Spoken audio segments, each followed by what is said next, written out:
Hello, hello. It is Saturday night.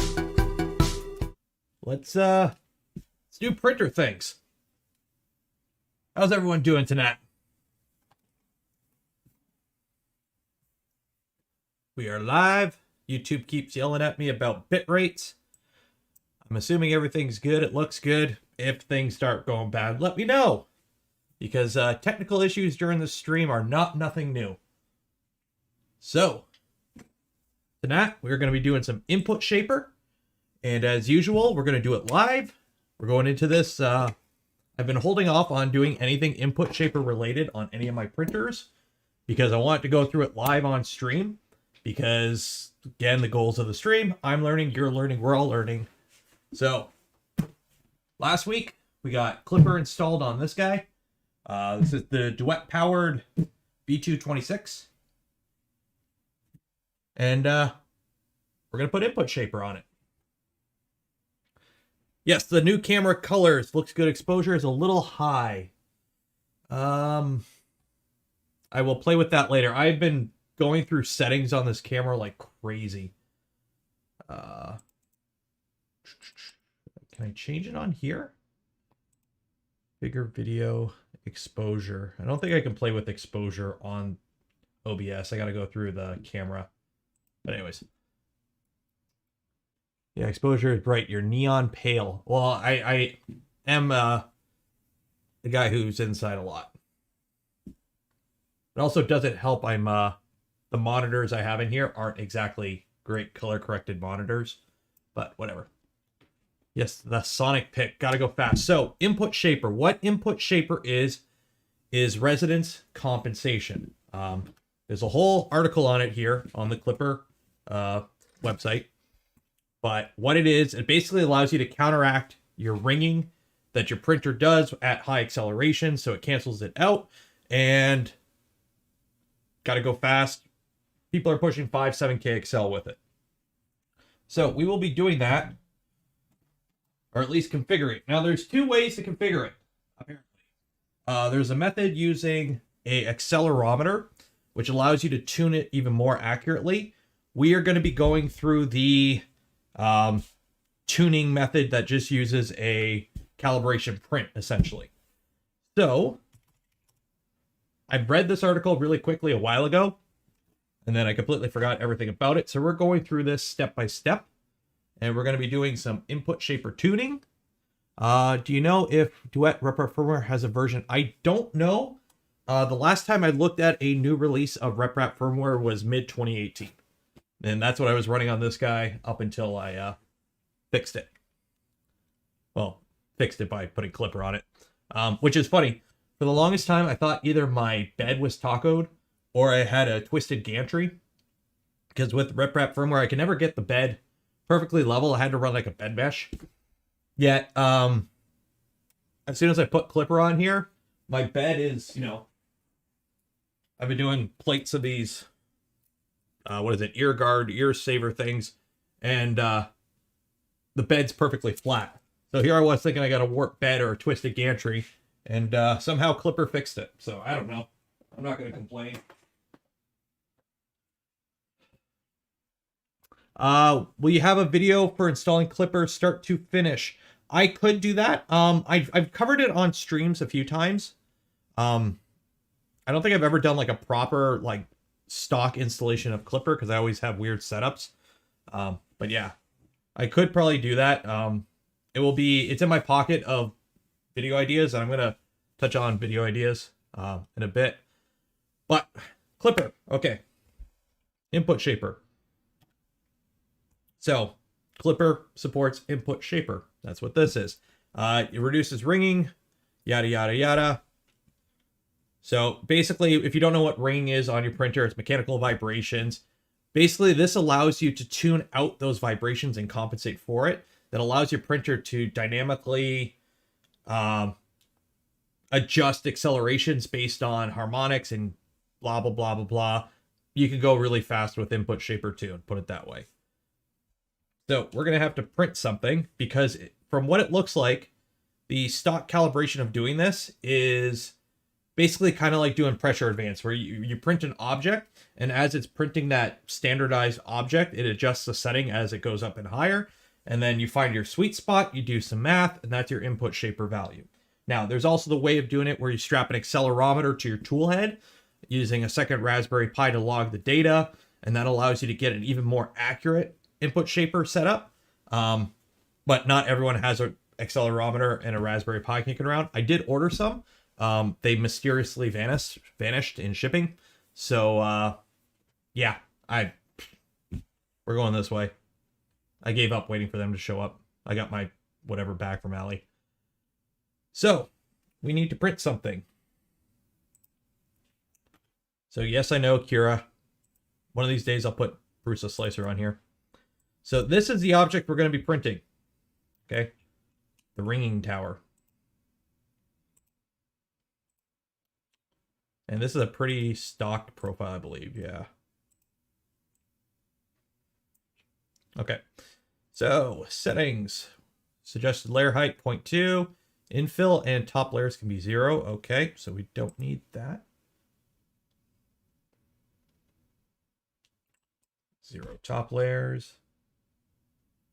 Bottom layers. 4 is fine. We'll go 3, whatever.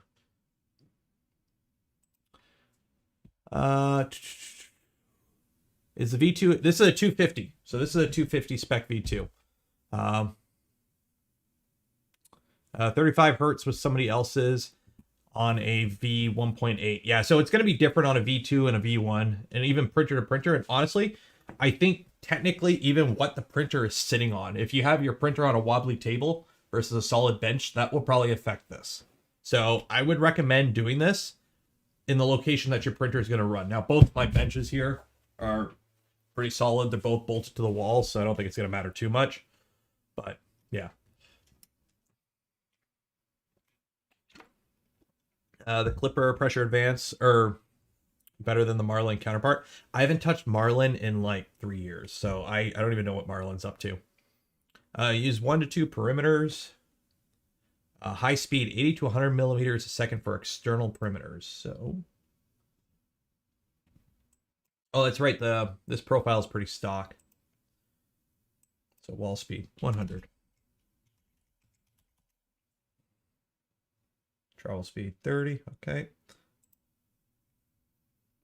Make sure that the minimum layer time is at least 3 seconds. Kira.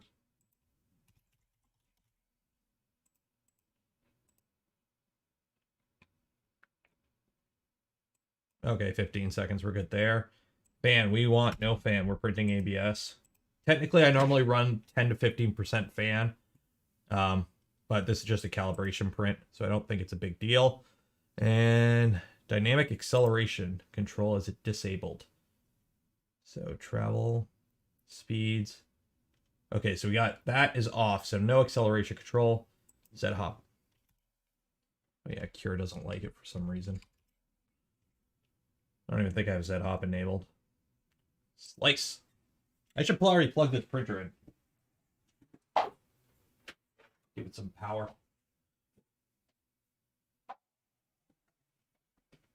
And then also, for those that follow my Twitter, at 3DPNero, once this gets up and printing, I do have some, I guess you could say, announcements, or we will be chatting about, this is going to take a while here. 2 hours. Ooh. Ooh. Can I make this go quicker? Oh, I forgot to turn off infill. I don't need infill. Infill. Where is infill? 0. Hour 40 minutes. Oh. Oh. Oh well. It is what it is. Wall line. Alternate extra wall. 3 seconds. There we go. Hour and 15 minutes. Save to file. Actually, if I remember correctly, it said only the outer wall has to be 100. Yeah, I can handle 100. It's a boron. Save to file. There we go.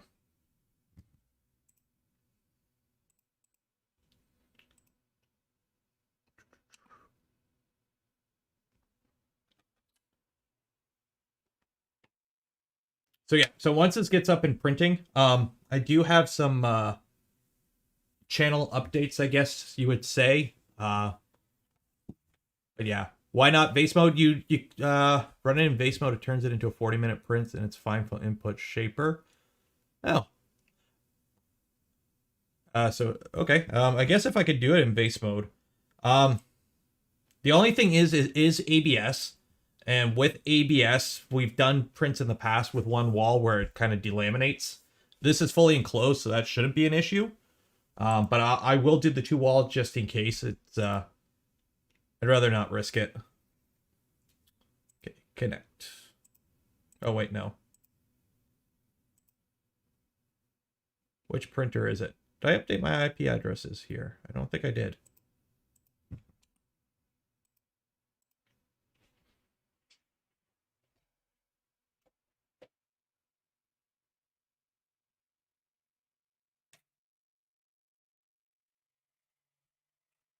Did I get the panel to working? No, I did not yet. It's still in whatever mode. Is TriFlow good for lubing an M4? I don't know what TriFlow is. I just use generic white lithium grease for all my lubrication needs for the most part.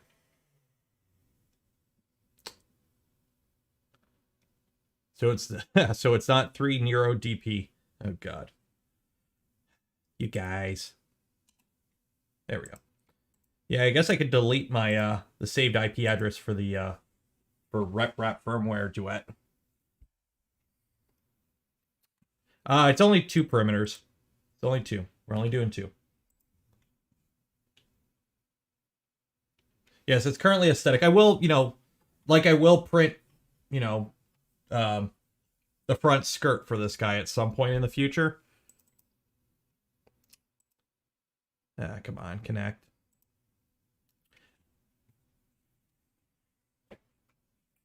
I really hate having crappy Wi-Fi. All my printers are Wi-Fi. I have like 20 something odd random Wi-Fi devices in my house. It sucks. So my router is kind of dying.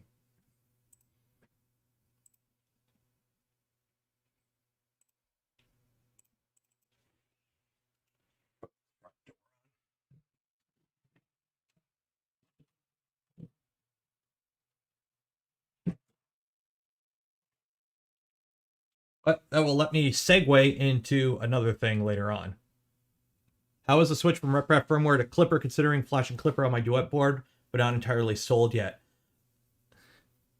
Yeah, unifying ubiquity. Okay, a lot of people have recommended that. I'm certainly going to look into that in the future.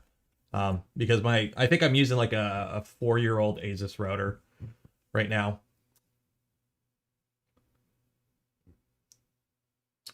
Where did you get 3030 T-nuts? AliExpress.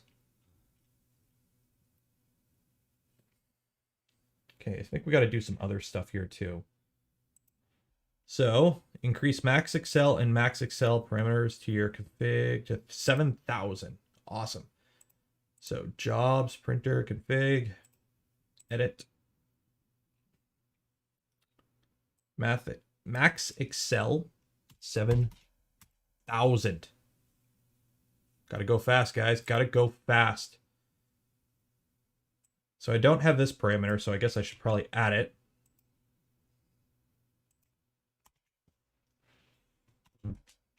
$7,000.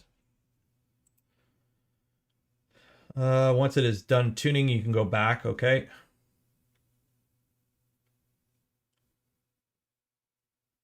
So save and close. Restart.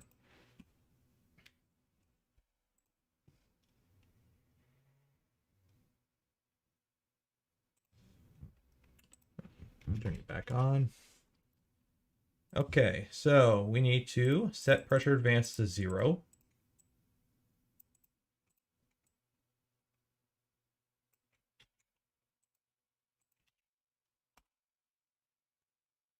Okay, so pressure advance is 0. If you've already added input shaper to your config. Oh, I don't have that. Okay, so I'm probably going to have to do that.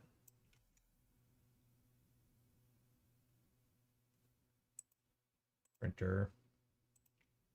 Edit. You know your Wi-Fi is great when you have trouble loading up the config file.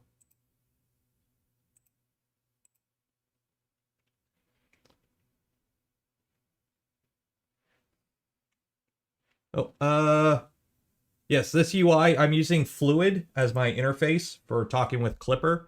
This printer has Fluid. Some of them have Mainsail.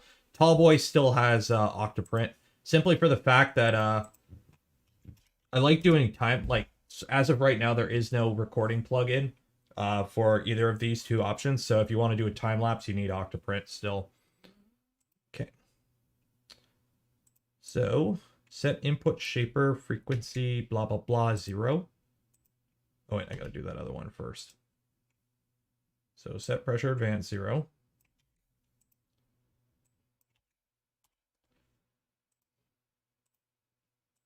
Set that 0. Okay. And then execute command, tuning tower, blah, blah, blah. Command, set velocity limit, parameter Excel, start 1250, factor 100, band 5. Okay.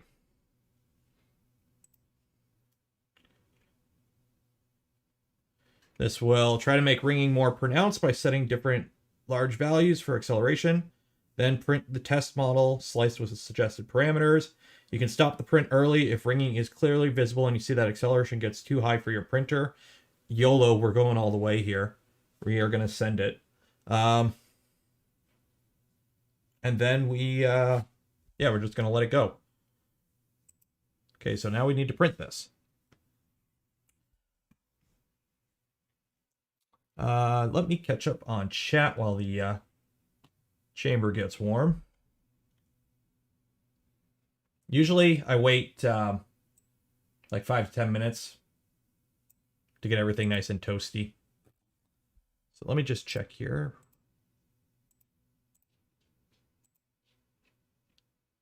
Okay, so I do have starting G code for this thing.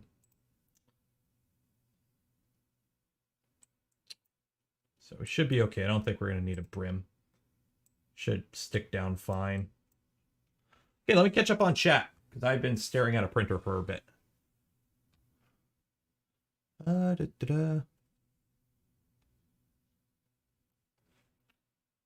Just get another ASUS. So it's the router itself. It's not the range, because literally my router sits just down the hall right here. So it's not exactly super far away. It's mostly the fact that I think just the router is crappy and old and there's too much stuff connected to it. I spent the last week setting static IPs. And then oh, that sucks. Yes, Fluid works with Moonraker. Same with Mainsail. They're basically, both of them they accomplish the same thing. At this point, there's not really much difference other than looks, but give them some time, they might diverge more. But essentially, they are lightweight interfaces for talking with Klipper, allow you to get away with not using Octoprint. Because I know some people have issues with Octoprint. It doesn't run great on a Pi Zero. This runs great on a Pi Zero. So I like them because I never really ran add-ons anyways with Octoprint. So yeah. Okay, let's see here. With the upcoming Core XY Prusa XL having tool changing, will there be a Voron with tool changing? If somebody wants to go ahead and design it, but at this time, the only real Voron that would even support tool changing mechanically would be the V1. And there's no official looking into that right now. Like, there's no dev team working on that. But remember, the Prusa XL has been vaporware for years now. I'll believe it when I see it. For all I know, it's just a Mark III with a bigger bed. Like, there's nothing out. Is anyone working on an Octolapse for Klipper? I do believe there are people working on a plugin or something that will allow you to record through Moonraker. Printer will go brr, yes. Eric Atkins, $5. Thank you, man. I don't know why Streamlabs didn't pop that one up there. Got my V0 serial today. Officially a 2 Voron owner, thanks to you. Congrats, man. Before you know it, you're going to be looking at number 5. Because that's what I'm doing right now. Is Tallboy 300 cube? No, Tallboy is 330 by 330 by 390 technically. Here, yeah, bed's warm enough. Okay, let's get the print going. Jobs. Print.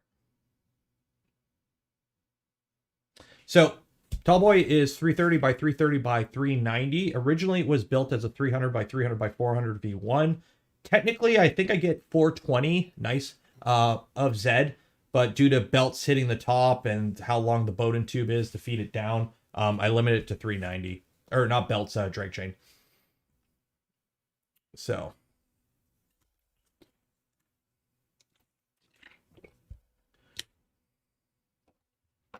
Yeah, if you know, let's see here. Oh, if they just mean quick change tool heads, okay, you can swap the tool head on a Voron in under a minute. So we've been beating them there for quite a while now. Ryan Thorpe, hello there. Excited to build my switch wire. Got my PIF stuff in the mail today. Awesome. Follow the CAD. It's honestly it's a simple build. It is not a complicated build by any means. What is the print bed size on the Bonsai? Can it be 120? My Bonsai is technically print volume wise 120 by, or actually no, it's like 130 by 140 by I think 110 or 120. But I only have a 120 by 120 bed on it, and because of the way it's braced at the top, I only have about 110 of usable Z. How close to the bomb spec does a switch wire have to be to get a serial? People are converting Ender 3s and CR10s into them. Pretty much, if it's a Core XZ bed flapper and it has some Voron parts on it, you're pretty much a switch wire. So really, the gantry is the part that makes a switch wire for the most part. People are doing dual rail beds, no problem. So right now we are... Oh, shoot. Let me cancel print here in macros. Cancel print. It would help. By the way, this is how I made the artwork. It is super MS Paint tier. We're printing ABS today, aren't we, guys?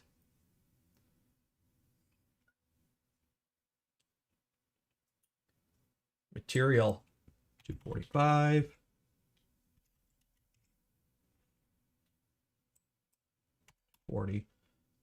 Build plate temperature 95. Initial layer 105.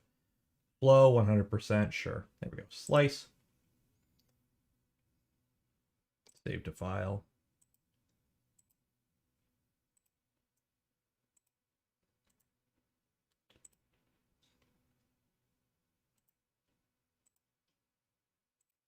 Oh, I gotta cancel.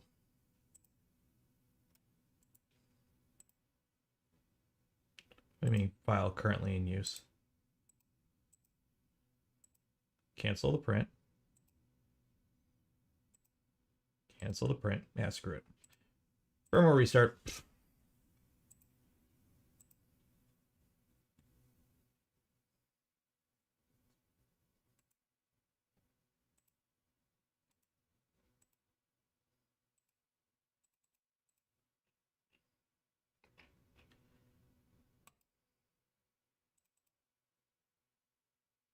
So one thing I'm not a super, like, it's the one kind of poopy part about Klipper.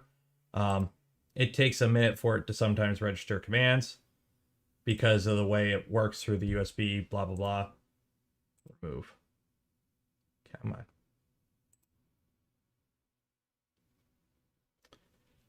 on. Yeah, eSun ABS Plus.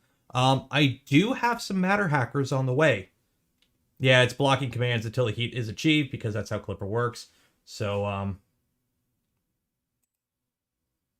that's how it works. So I do have some matter hackers on the way to give it a shot. They reached out to me, and they're like, hey, somebody likes your channel. Do you want us to send you some stuff? And yeah, so they're sending me, I got some ABS on the way and some nylon. Give it a shot. See how I like it. I'm all down for good stuff. I live in Canada again, so you know how hard sometimes it is to get good stuff up here. So I will give it a shot. For the matter of I've gotten the cancel. The cancel works during a print. I have no problem with it working during a print. I restarted everything. I got to copy all these commands over now. Set pressure advance 0. Actually, can I just... Yeah, okay, set pressure advance 0. Set input shaper frequency thingy.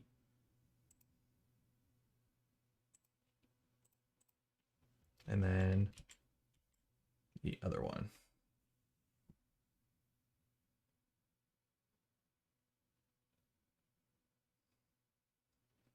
There we go. Okay. Let's wait for it to get back hot again. And I think we're good there.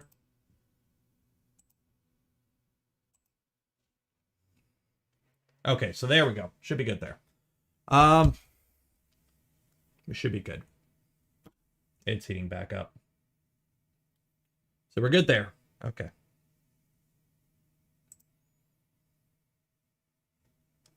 So now we wait.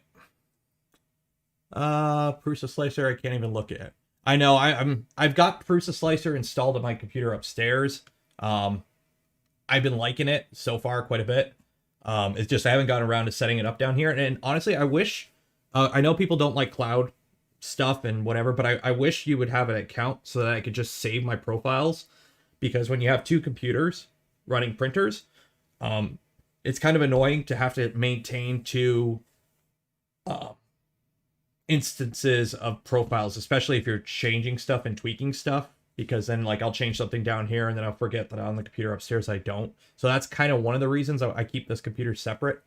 But yeah, like if I gotta slice something for proper, like, you know, I'm making printer parts, I use my computer upstairs.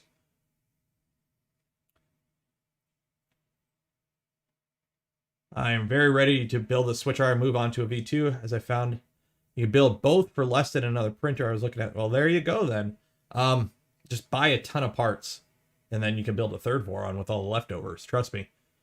For the matter, I've never gotten canceled. Oh, okay.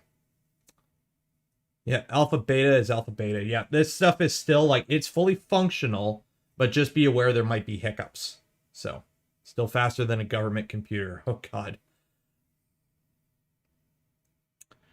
Is there a command to find out what microcontroller you have? Eyeball spec 2.0.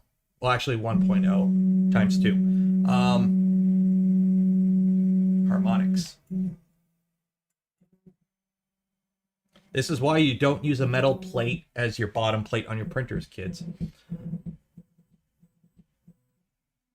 So anyways, if you look at your controller, if you know the brand of it, like what it exactly is, you can Google it. But if you look at it, the actual MCU should be on it what MCU it is. Yeah, I could save them to a Dropbox or whatever. Yes, I do need to build a NAS. That is one thing I've been working on, or kind of putting off for a while. Right now I just have USB hard drives. Especially now that I make videos, I've been like saving everything, so.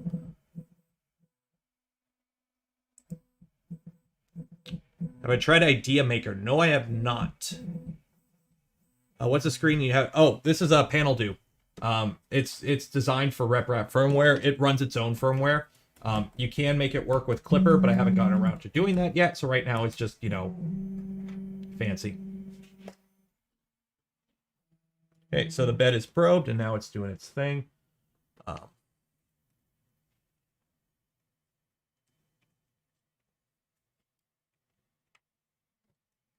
see here.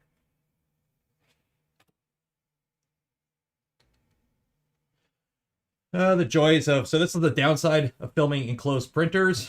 Reflections.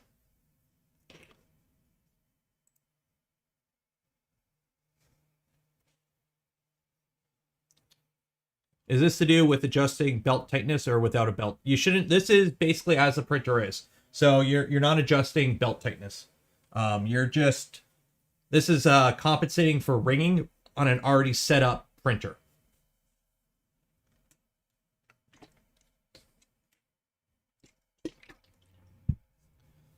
Why can't I get KVP? Because Canada. They don't ship up here.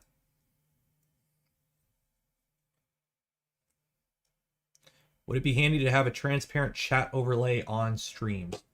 Let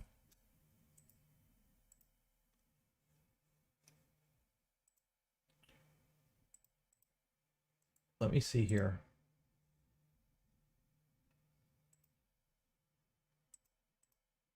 Okay, is anyone okay? Apparently, I am getting the updates, but it's not showing here. Alerts. Where's my alerts? Alert box. Did they change my alert box thing? Okay, alerts should be showing up on the bottom of this. I don't know why.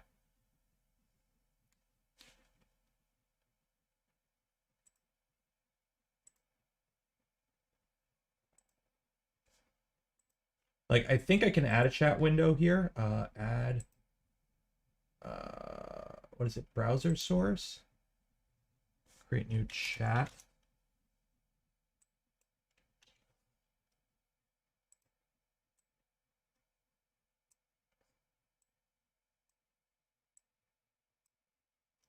I think that's it. I don't know.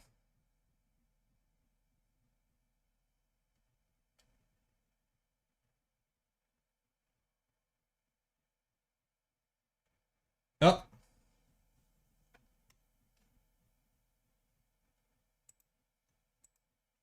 Okay, I think we got chat there.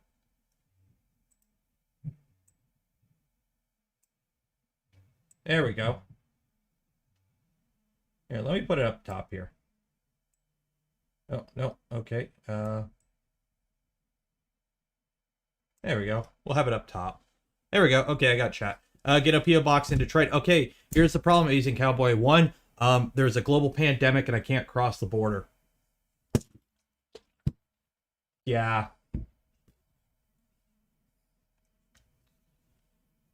I recently got to try Filament R ABS and ASA. No real enclosure, so black bag enclosure it was. That's not bad. Can't cross the border because of COVID. You can use a commercial crossing. Yeah, I live next to the busiest international crossing in the world. It's just kind of a pain. D3D Sigma ABS. I've heard their stuff's pretty decent too. Actually, I have.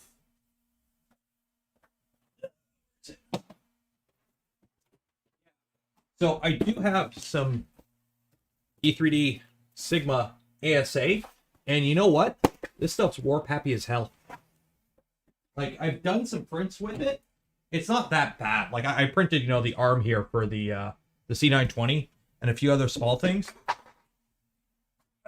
But I found it was relatively warp happy. But that was back when I was also having bed issues with this guy. So I might try it again in the future, but I have like 3 cases of it, or 3 kilograms of it. You can cross commercially. I know. It just honestly, I don't have the time. Be careful with Matter Hackers ABS. I had a whole spool spit bubbles and clog my hot end. Ooh. Well, I'll run it through the dryer. Like right now, I have. They said they would send me 4 spools. And they're shipping it like individually or whatever. So I got one. I got this light blue build ABS. They sent me some nylon. That's gonna be fun to play with. So I got that. So I'm gonna let that go, and then once that gets up and going, well, mono prices ABS is terrible. I started off with the oh god, if you want terrible, give me a second here. Let me go take it. And yeah, it's my filament mess I've been needing to clean up everything.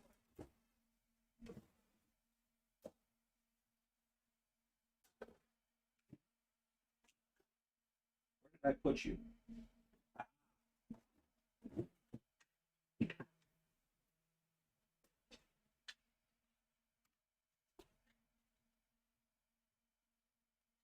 MG Chemicals, gray ABS, 1/2 kilogram spool. What do I always say about ABS? Don't ever go buy the cheapest ABS, because this little clip right here was printed on my Monoprice Select Mini, because this was the very first spool of ABS I ever bought. It is horrible. Literally, the parts just crumble. Solutech. You know what? This stuff, PLA. I made it through the whole spool for the most part.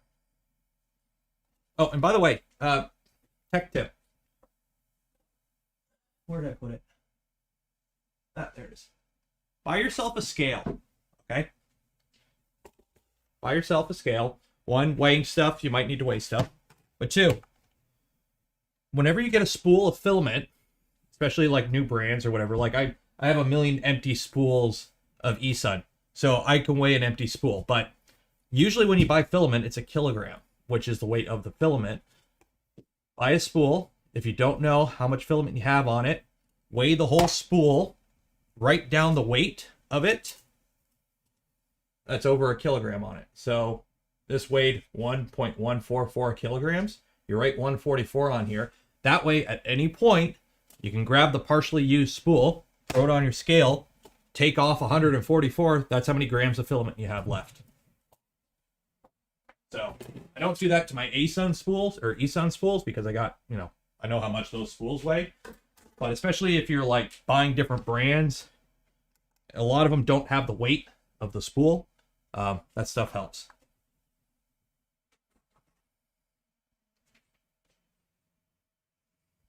That's doing its thing. Weed scale. You need a little bit more than a weed scale.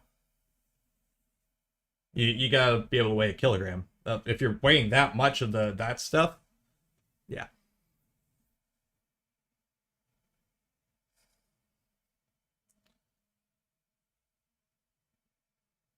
Oh, yes. Okay, so my new development. Yes, in a minute. Have you tried Amaze 3D? I think I have. The problem is a lot of that stuff's really overpriced on Amazon right now. Form Future, Titan X. Again, I think that stuff's like way overpriced again. A lot of the stuff that's like normal and like $20 to $30 a spool is like $50 a spool up here. That's why one of the reasons I stick with eSun ABS Plus, it's because it's consistently a good price up here. Yeah. For the tuning thing, so the way Clipper works, or Cura, it takes a few layers before it speeds up. It gradually ramps up to the speed. Usually it takes like 5 layers, I think. I can't remember what the actual setting is. You can see it's starting to speed up now.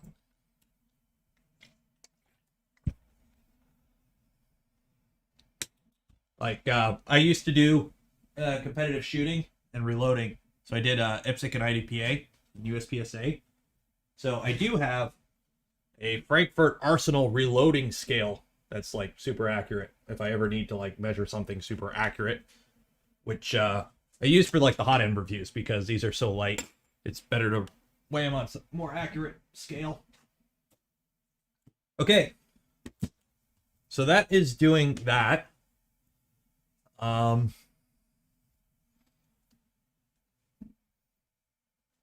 many grains in a spool? I don't know. I don't think mine can go that high. 1.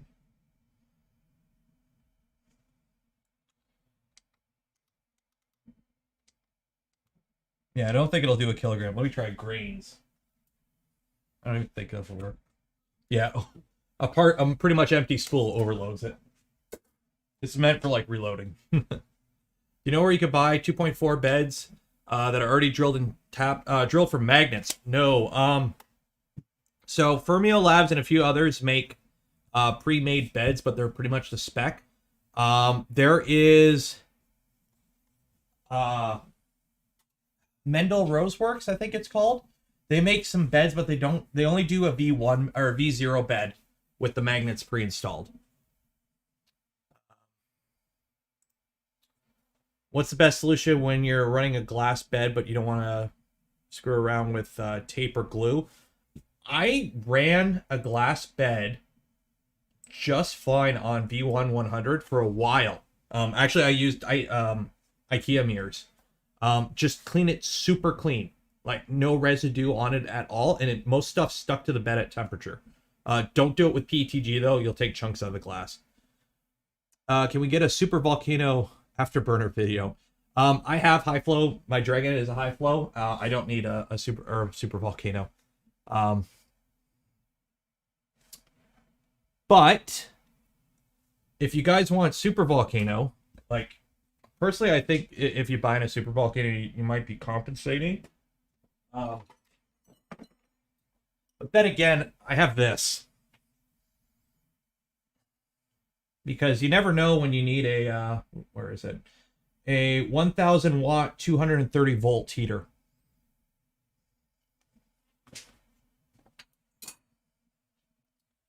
Super duper volcano.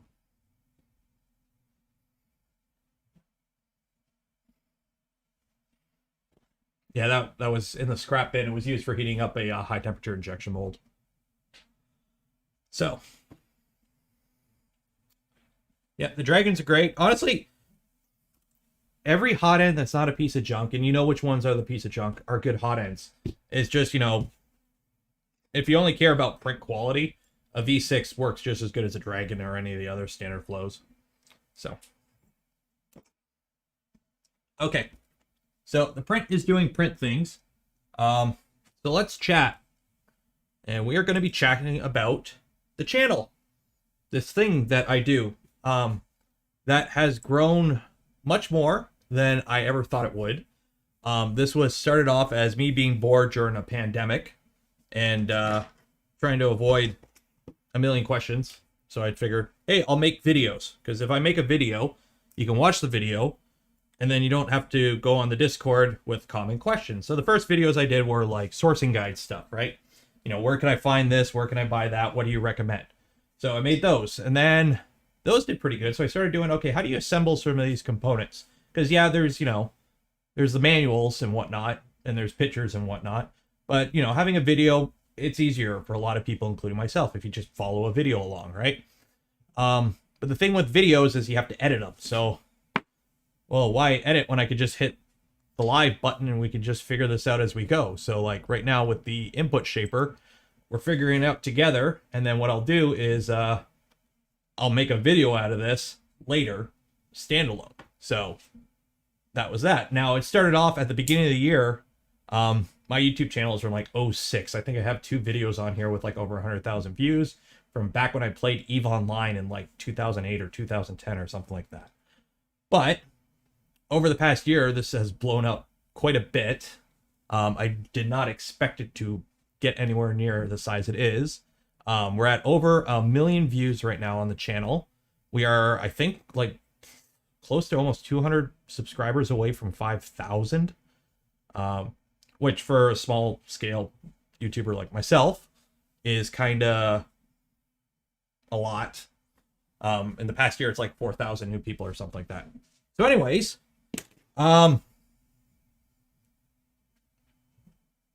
done. I'm closing a shop. Goodbye. I'm kidding.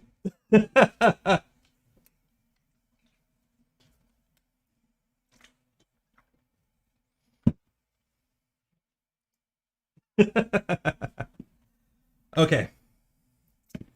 So, people have been bugging me for a while to do this, and so I've gone and set up a Patreon. I know I've said I didn't want to because this is just for fun, right? The thing is, it's starting to grow beyond that a little bit. I'm still working full time. This isn't replacing that. However, there are things that I want to do that unfortunately cost money. And while donations during chat are amazing and you guys are awesome, you funded quite a bit of equipment, being able to plan a little bit better would help things along more. So before well, you know what, here, I'll drop the link. Okay, there's the Patreon. As of right now, it's bare bones. It's pretty much, you can give me some money, it's up to you. I'll post some pictures every now and then of my Only Benchies, which, by the way, go to onlybenchies.com. So right now, it's pretty much just to kind of let me know where I'm at for what I can do in the future. There are some things that I have planned, and I will go over some of them right now. Simply for the fact that I kind of want to bounce some ideas off you guys. So again, I got short-term, medium-term, and long-term plan. Short-term plan is by the end of the year, hopefully, this arrangement won't be this arrangement. Right now, I'm in a spare bedroom in my basement that happened to be the most empty room at the time. And so I put a workbench down here. This is back when I did the other hobby before the printing stuff. And it's kind of outgrown this room, and it's outgrown this setup. I would have to it's not set up for what I'm doing right now. Like right now where the camera is legit a wall. And I have a light right next to it that when I look at the camera, I get a blind spot in my eye. So I really don't have a lot of proper room.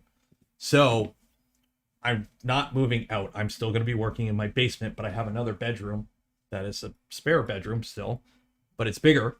So the plan is over the next couple of weeks, get that cleared out, painted, set up, and I will have a more proper location to do this from.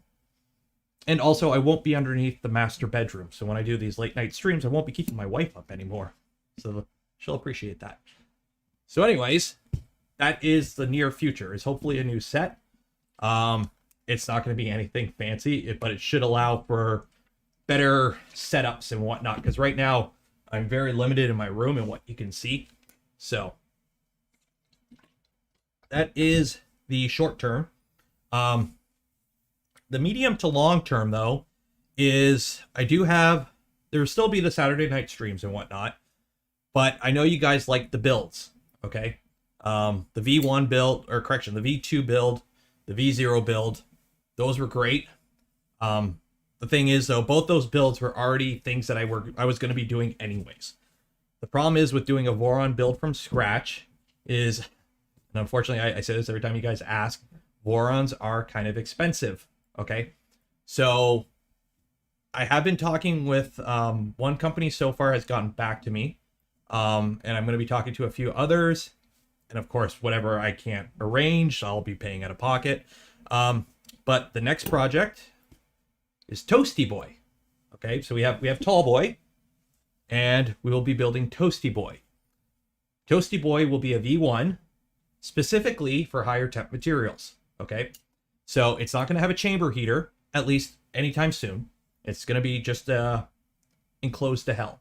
Now, for those that don't know, you can get a 250 roughly sized V1 to around 60 to 70 C internal if you do it right. So we will be building what would be the proper term? A higher temp printer. Not a high temp, but a higher temp printer. So that will be hopefully in the new year, early in the new year. Toasty Boy will start to take shape, and I'll be updating you guys on that. Long term, a medium temp. Well, like these already get 40 to 50 C, and I want to be able to. I'm not pushing peak. I'm sorry, but if somebody gave me $400 and told me to go buy a roll of peak, I'm putting that into just a crap ton of other plastics because I don't need to print peak. Vast majority of people don't need to print peak. It's a lot of work to print peak, and what do you get out of it? Internet points. So yes, so we will be building a higher temp V1. The current plan is a smaller size, so it'll probably be a 250, but I'm probably going to cut down the Z to 300 or to 200 because you probably don't need that much Z on a higher temp thing. I won't be printing. It's not going to be a mass production printer. It'll be for the nylons, the polycarbonates, the other fancy stuff, higher temperature. And also ABS handles, when you print ABS, the hotter the better. So that is the medium term thing. Now I've been kind of looking at chat here as been going over this. So let me catch up here. Blade Scraper, $5. Thank you, man. Appreciate it. Build my first Voron. Your videos have been a godsend. Thank you. Thank you for watching. Thank you for donating. Because these videos are all to help people.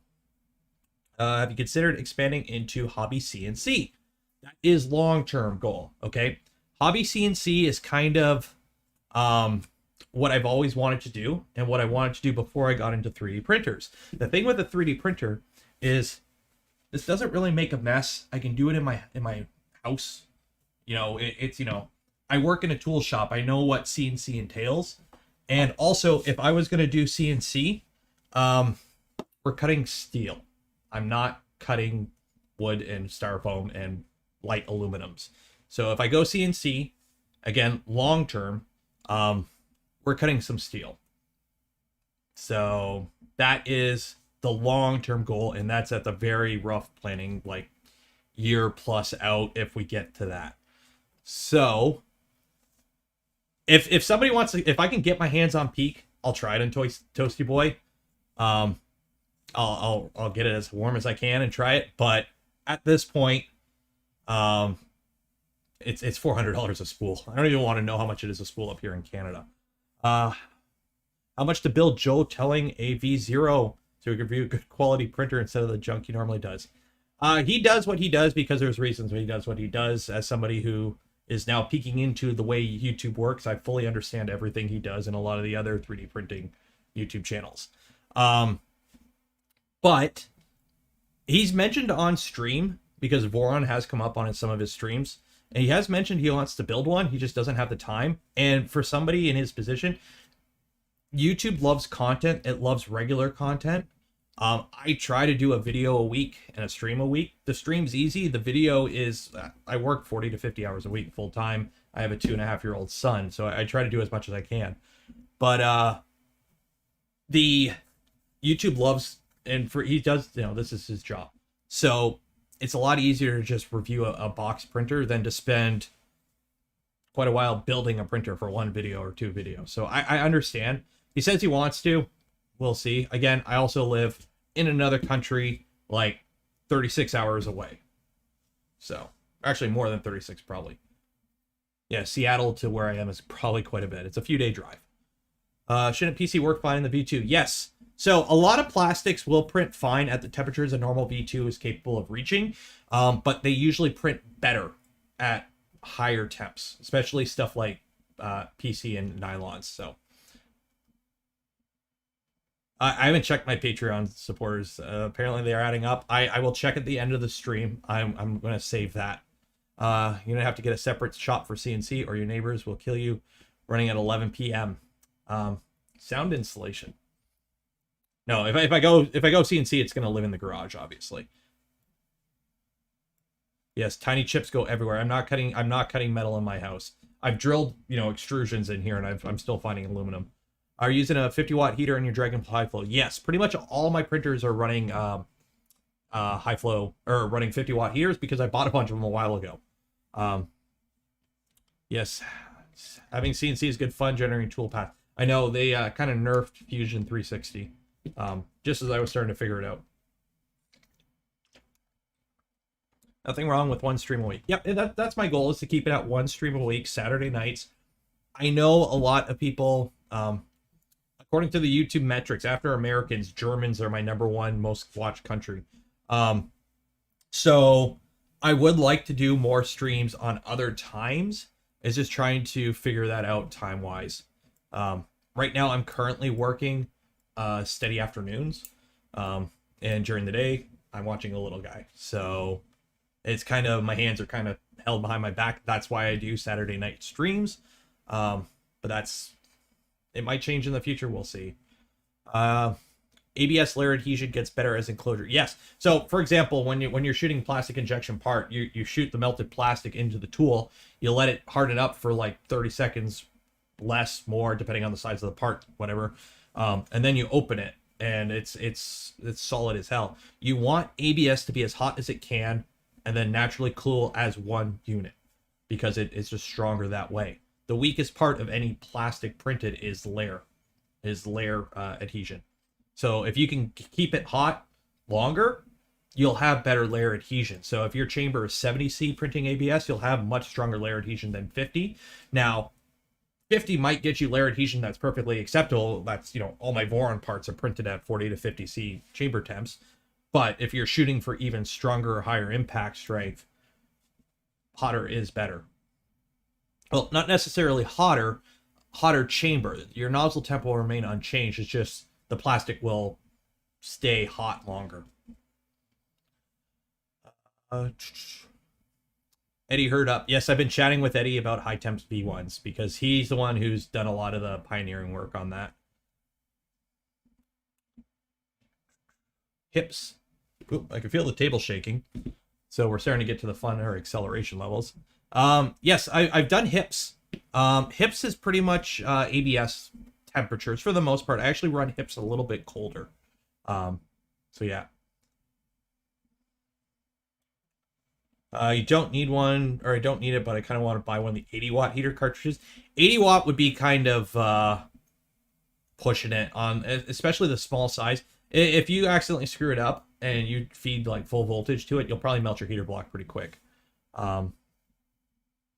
Justin Moritz, $10. Thank you, man. I'm about to embark on my own V2.4 journey. The great content has been super useful. Awesome, man. I do have videos. I do have the full stream of V2 build minus putting the frame together.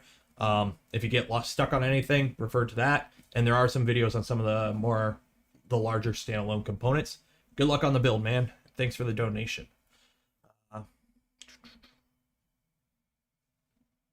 Got a sample of high quality PC ABS filament here. Looking forward to test that. Nice. I have some PC Plus that I bought from some vendor up here in Canada a while ago. It's okay. I found it actually melted pretty quickly though. Like I used it for a fan shroud.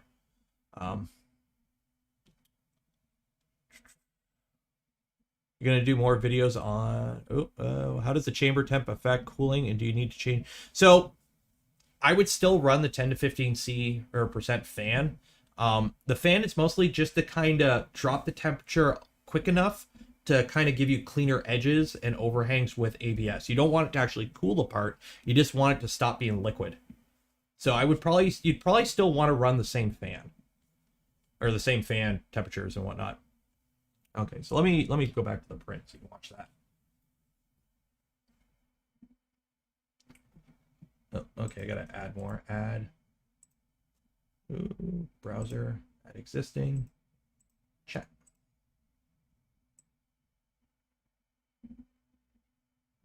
There we go. Okay, got that. I'll have to add it to over. The joys of setting stuff up live. Okay. Would it be feasible to use a chamber heater to bring a V2 up to 70C, or do they get the better layer adhesion without exceeding the working temp? So you could probably get those temperatures. Honestly, you have to enclose the printer and insulate it. The thing is, most of us are just enclosing. We're not insulating. Like when you feel your panels, if they're warm, you're losing heat. I know Tallboy is only coroplast, and I actually lose a lot of heat through Tallboy. So yeah, you need to insulate. I would try insulating first before going to chamber heater. What's the issue with ABS and UV resistance? Basically, ABS starts to break down when exposed to UV. It fades and it can get a little weaker and more brittle. Depends on the amount of exposure, the blend of ABS. There's a lot of ABS now in the automotive industry that handles UV just fine. It's just different blended. ASA is basically what they created to kind of combat UV resistance in auto parts. If you ever look at like old Chrysler Sebrings or whatever, you know, a lot of cars that had bumpers back in the day, they would be all faded. That's UV exposure to ABS. So ASA is basically just formulated ABS for UV resistance. Okay, I think I'm about caught up there. People liking the new camera. I'm liking it too. Because it allows me to take some awesome pictures. So let me see here. Because I saved them.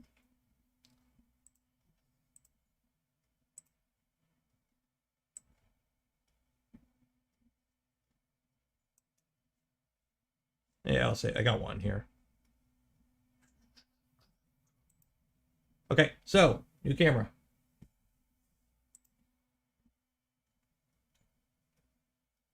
So this is why you sign up for my only benchies. You get to see unfiltered, exposed backsides of benchies. That was is this guy. I just did this for the heck of it. This is a Benchy, obviously 150% scale. 25% infill, I believe, gyroid, in eSun ABS Plus, with no walls.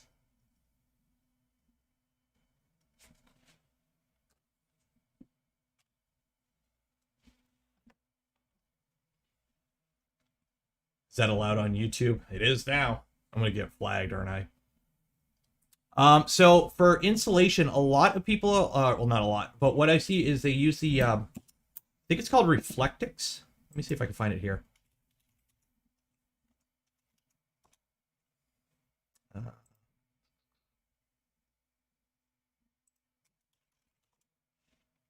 What are the settings for no walls? Just go in your slicer and put 0 for walls. Yeah, I think this is it. I think this is the insulation people were using. It's just this, this stuff. It comes in rolls. Just cut it to size, use some aluminum tape, and just kind of cover your printer in it. Yep, that's what Eddie's saying. $20 a roll. $20 a roll? Oh, jeez. Poor Canada. Okay, we have stuff for 32 a roll. This is probably what he's talking about. Jeez. Yeah, it's bad up here.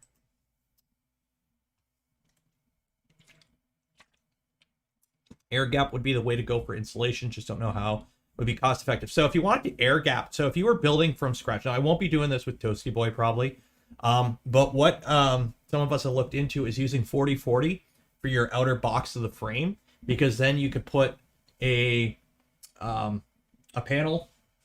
So with 40/40 examples. So essentially you would have your 40/40, right? This is just two 2020s. You would have, you know, everything mounted to the inner one, and then what you would do is this outer one, you would have a panel in the slot, and then you would also have your external panel. So you would have a what is that, like a 5mm air gap in there, and then you'd also insulate on top of that. So that's if you were going like super serial into doing insulating it.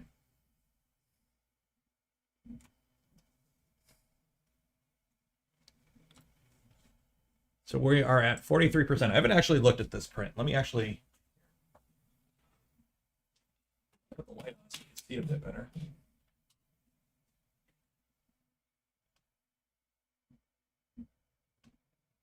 Yeah, so it's printing, I guess.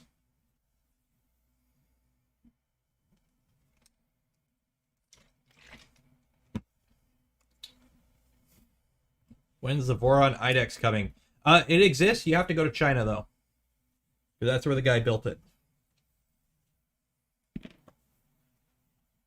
Aerogel impregnated fiber sheets. Oof.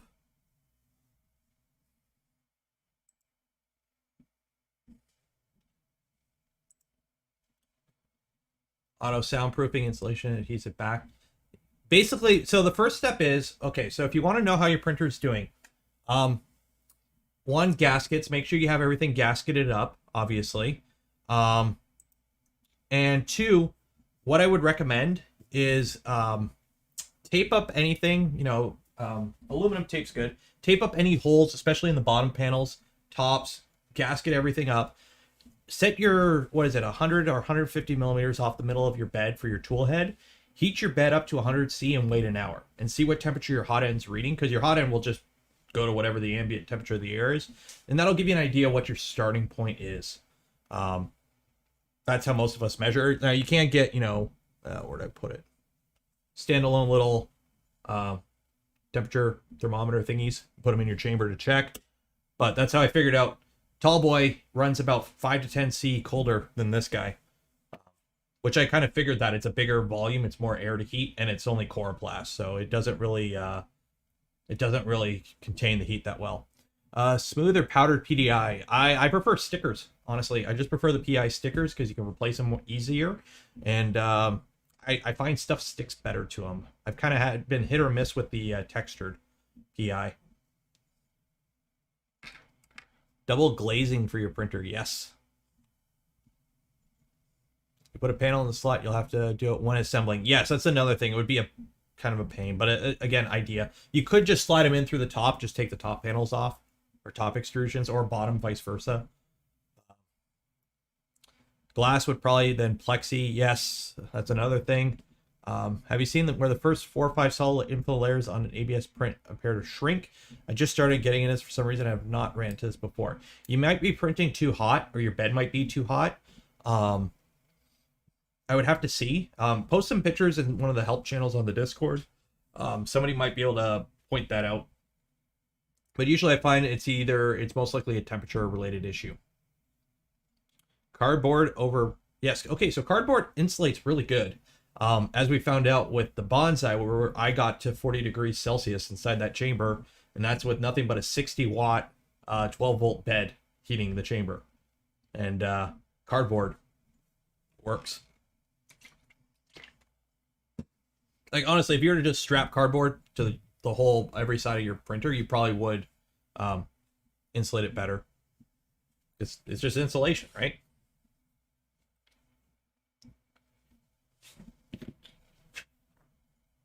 So it looks pretty consistent. Like, is there supposed to be a certain point?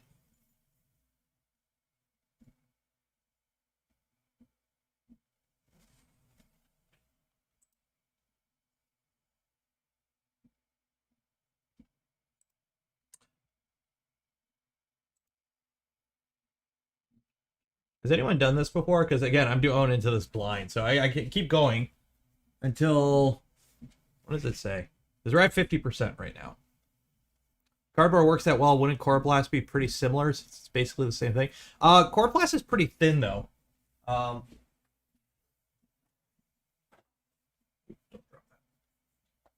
Cardboard. I cleaned up everything, so. But if you look at Coroplast, it's very thin. Like yes, there's air there, but there's not a lot of actual material. Like when I'm printing and I put my hand on the side of Tallboy, it's hotter than this guy, which means it's losing more heat. Hi from Costa Rica. Hello from Canada. Are you seeing the acceleration change in the terminal window? Yes. So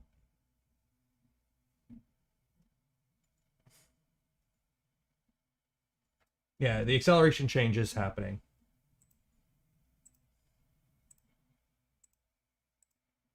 There we go at chat.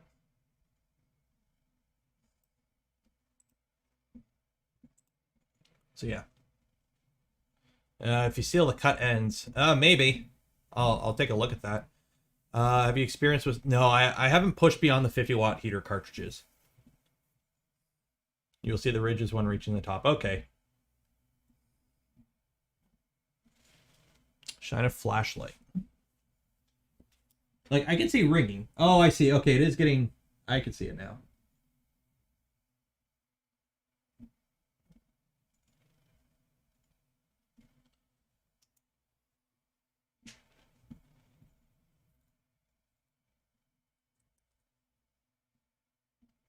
Up to 20K Excel.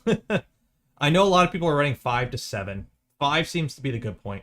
Thought about making a double polycarb sandwich for the panels, thin weather stripping polycarb 3. You could go that hardcore if you really wanted to, but a lot of it is probably diminishing returns. What Toasty Boy will probably be, so the plan with Toasty Boy is 250 build area, so it'll be 250 by 250. I'm going to cut the Z down to 200. And then what I'm going to do is it's going to be insulated, or it's going to be paneled, then insulated. And then for the back, I'm actually going to carry up the backpack. For those that don't know, V1 has a backpack for the electronics. I'm going to carry that up all the way to the top so that the A/B motors are partially enclosed. There'll just be little cutouts for the belts to come out. I don't know how well that'll work, but I'll give it a shot. Basically, what I want to try and do is basically limit as much volume inside the chamber that required to be heated as possible.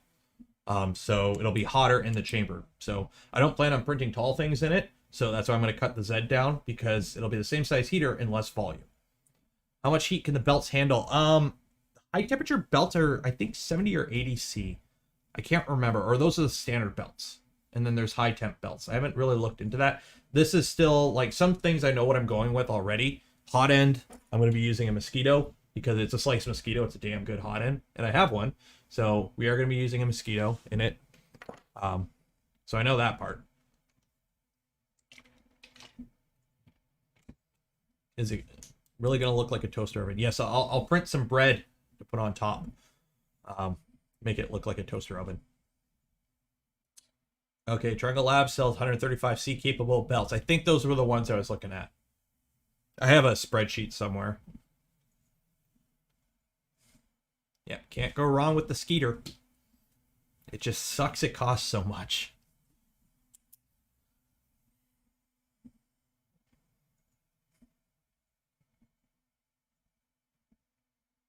By the way, I will say I'm getting better prints out of this now that it's running Klipper.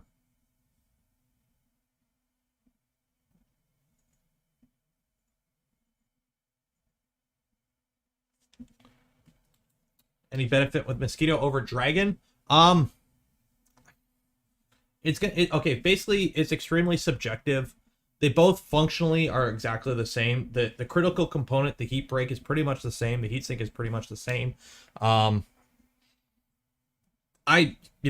Build quality and support wise, you're probably gonna go with the slice. But I already have a mosquito here. It is a damn good hot end. I might as well use it. So.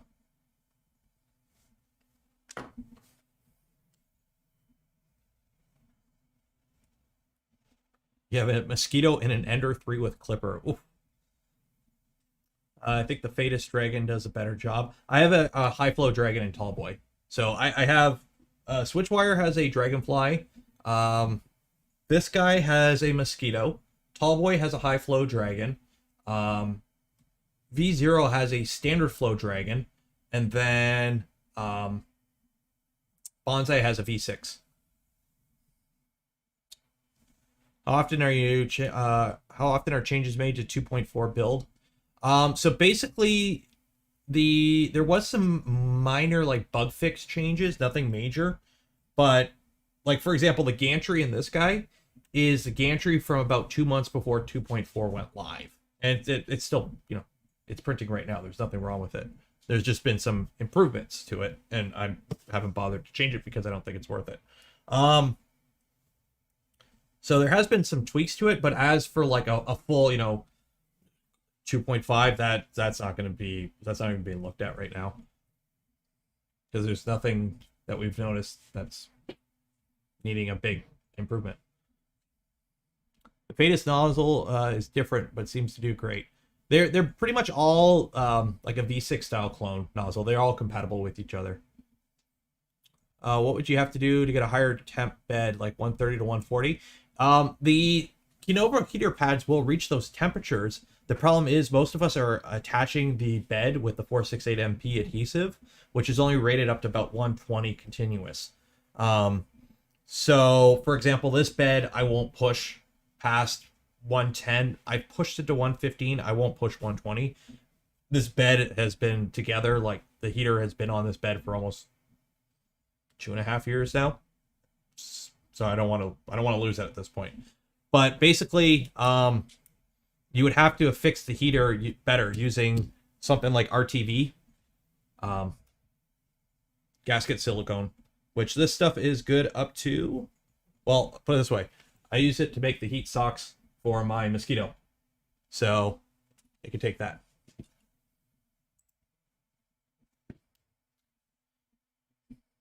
Yes, that is one of the downsides with the mosquito is it does pump a lot of heat out the sides, unfortunately. That is a kind of a detriment to it because it's got a fat heater block.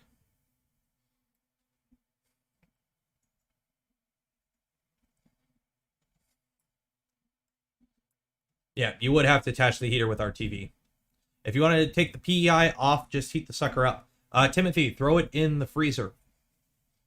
The freezer, if it's a flex plate, if it's a whole bed, I would recommend heat it up to like 110 and get underneath it, peel up the PEI, and then remove the glue, however you do. But if it's a flex plate and you want to get the PEI off of it, just throw that thing in the freezer, peel the PEI off, like wait 20 minutes, pull it out. You'll be able to peel the PEI off right away. And then I have a video on it. Take the plate, throw it in a little container with a dishwasher detergent tab. let it soak overnight, and then the glue should just peel right off or scrape right off.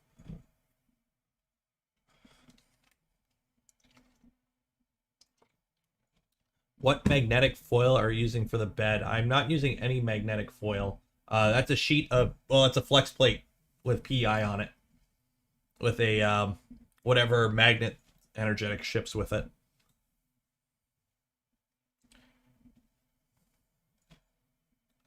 Have you ever removed a bed heater and reused? No. I've removed them, but I haven't reused one. I think I have one somewhere.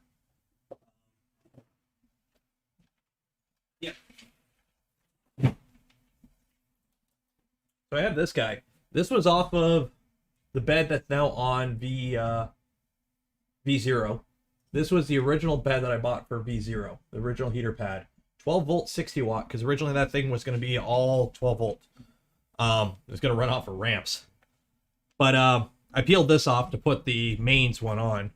So I still have the heater pad, and I'm sure I could reuse it if I really needed to, but I don't think I need this. I just kind of kept it.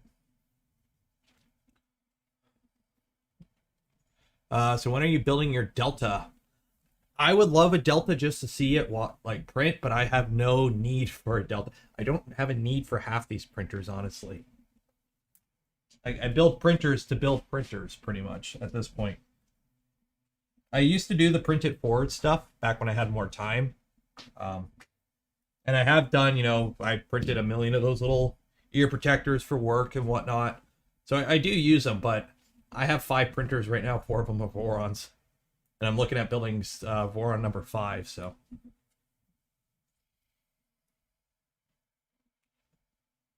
An all DC V0 does sound like an idea for something so simple and small. Yes, Dom. So basically, a lot of people have looked into, and I'm pretty sure have built, a V0 powered entirely off of a 24 volt power brick. And it's basically the same power brick that the the Prusa Mini uses. It's I think it's a 160 watt one. Meanwhile makes it. So it's just pure 24 volts. The whole printer is 24 volts. The bed's 24 volts. You don't need an SSR at that point. You don't need a power supply in the printer itself. You don't need a buck converter because you can power the Raspberry Pi Zero off of the SKR. It makes it a much more compact build, or much cleaner build. So yeah, nobody needs a Delta, correct? But they are fun to watch. I will say, watching a Delta print is kind of cool.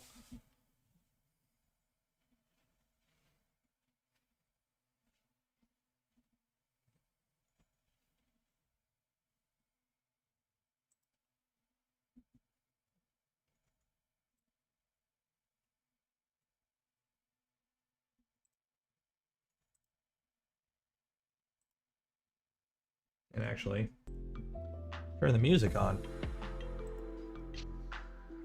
The lava lamp of printers, yes. I always forget to turn the music on. You guys got to remind me once we get something printing, just because it fills all the dead space in the air. What is the dumbest thing? Okay, I had to approve that comment, by the way. Apparently YouTube doesn't like the word dumbest. I had to approve that comment. I gotta go through my settings and try and see if I can make it less grammar police or word police. The dumbest thing I've printed is, I don't know. Like, you know, I've got a billion benchies and like all kinds of random stupid little things that have no purpose. Oh,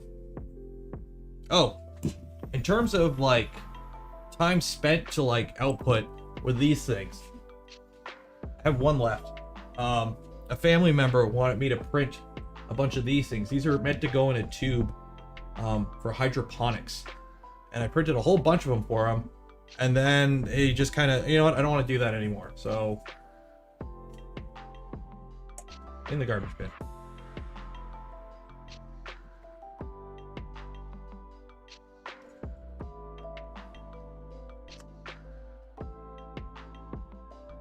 Have you ever listened from a Geek 3D board? It sounds perfect. I haven't heard of a Geek 3D board.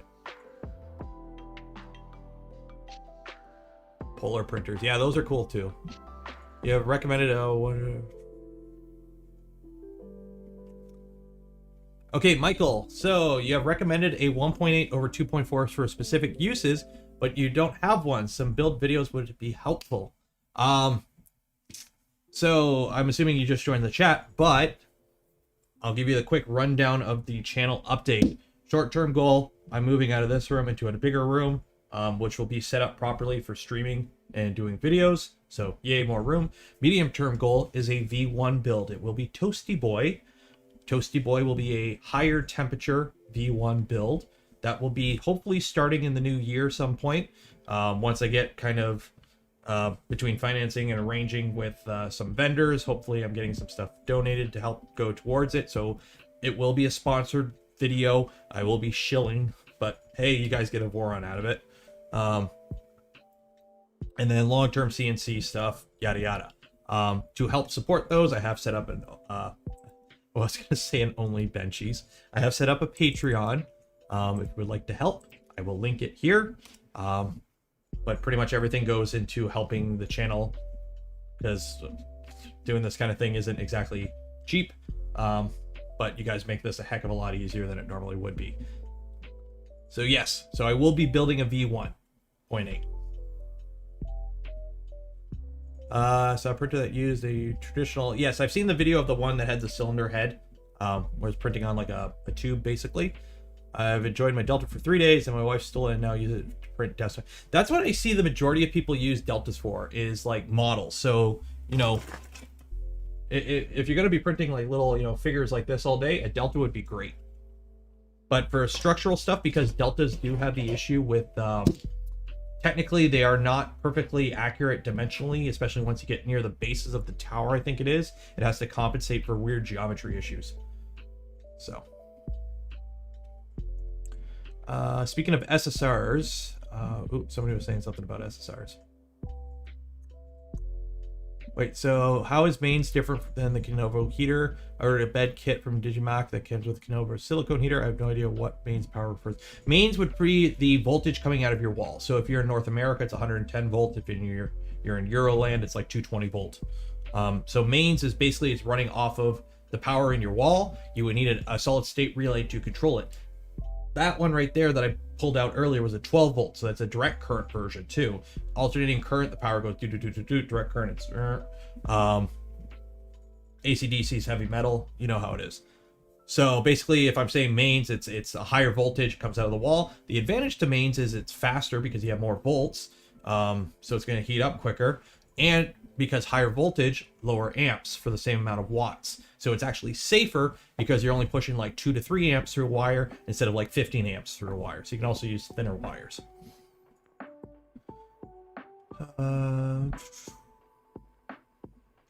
Oh, the flyboard. Okay. I think a few people have gotten their hands on the flyboard and used them.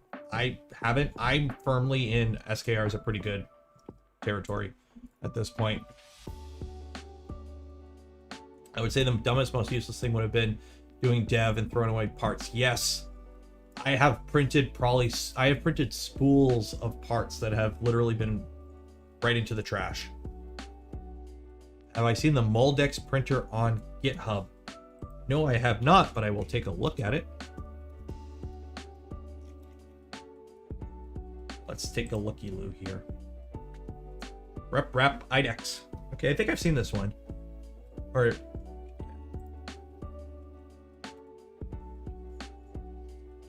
it's a logo.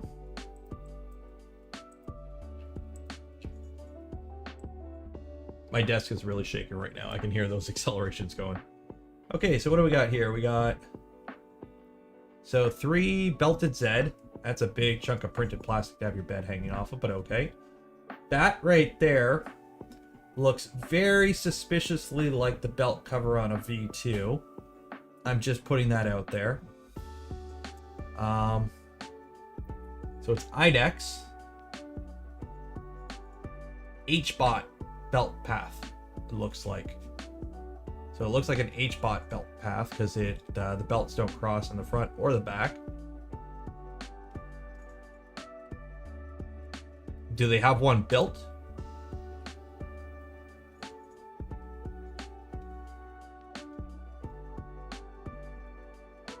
Oh, it's marked forged, IDEX, kinematics. Okay.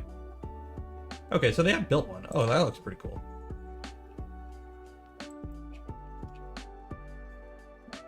Yeah, it looks cool. I'll have to look into it more, but... yeah, we're getting a resin printer. Probably not.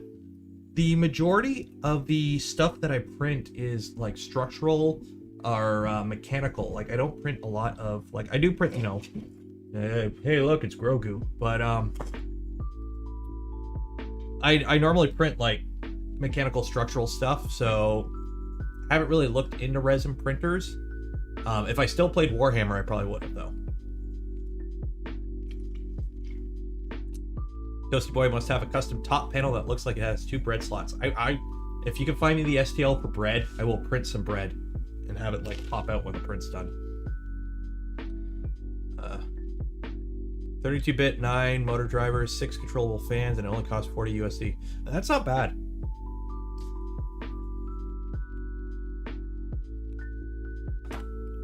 Thing I hate about winter, it gets dry in the house. And I'm talking a lot. Does it come with the drivers though? Like 30, I'm pretty sure you have to get the driver separate if that's the same board I'm talking about. So it'd be $40, yes, plus whatever for TMC 2209s.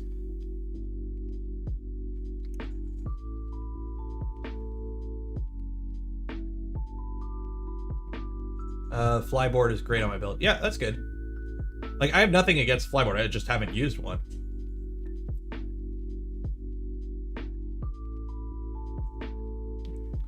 Very much looking forward to the first Clipper first board. That would be, so if you're talking about like a board designed specifically for Clipper, that kind of goes to Taco Raven. It still had to be plugged into a Raspberry Pi over USB, but that board was designed specifically for Clipper. But that, we only made 20 of them. It's in Tallboy right now.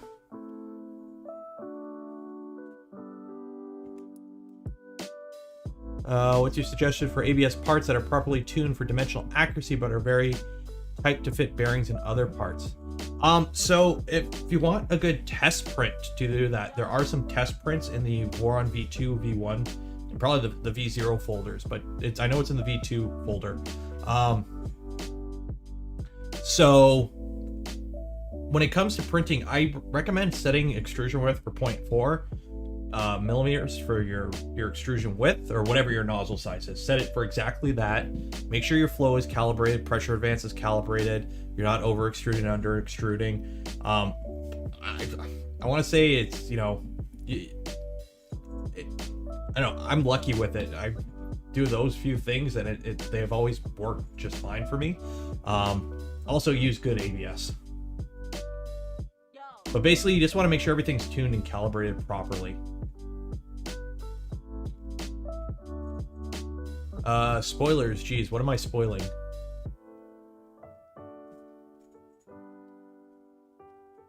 Building Ender 6 as a base for V2. You might be able to reuse the motors in one of the controller boards if you really wanted to. Or use the Ender 6 to print the V2 parts and then sell the Ender 6 to finance proper Voron parts. Your thoughts on MJF printed parts I think somebody has done some MJF parts for a V2.4. The thing is, it's cost to return at that point, because all the ABS parts function perfectly fine for this printer for 99% of use cases. And if you go to something like I've seen people are machining parts out of aluminum. I would love to see if it actually makes any empirical advantage in terms of print quality or whatever. Because if it's like, oh, I can run 2% faster or 2% higher accelerations, that's margin of error. That's very minimal, and is it worth it? But I have seen people do MJF parts, and I don't think there's been any issue to it. It's just, you know, if you have an access to an MJF machine that can print parts and you're not paying for it, yeah, go for it.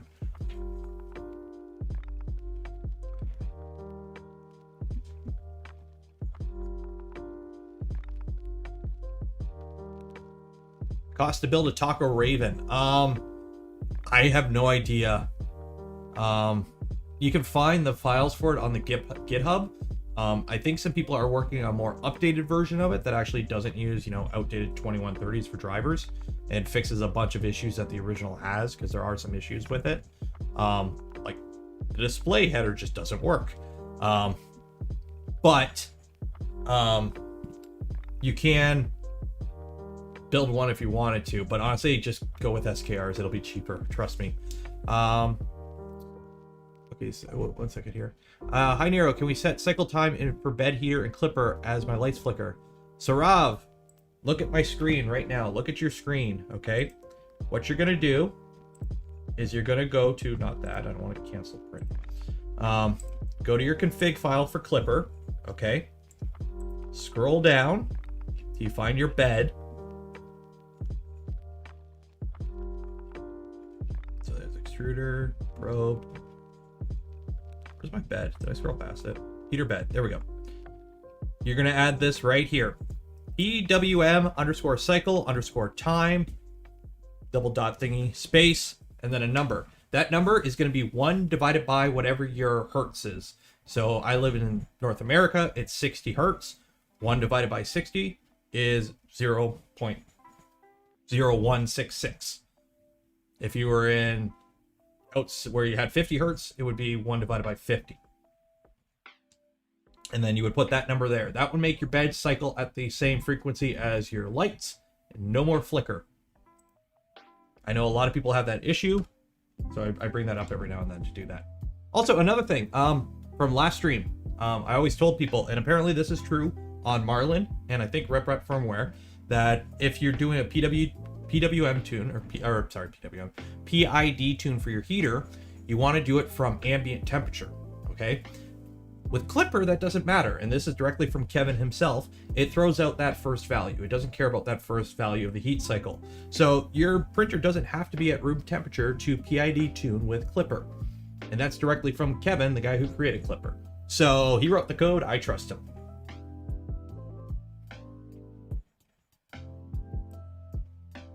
Am I gonna make Toasty Boy a tool changer? No, I am not. I have a dual extrusion, like it's a Y splitter set up on Switchwire, and I barely use it. What about printer hat? So just a Pi hat. So Taco Raven was actually supposed to be originally a hat for an Arduino, I believe. But it's the thing with making a hat on a Pi. You could just use USB.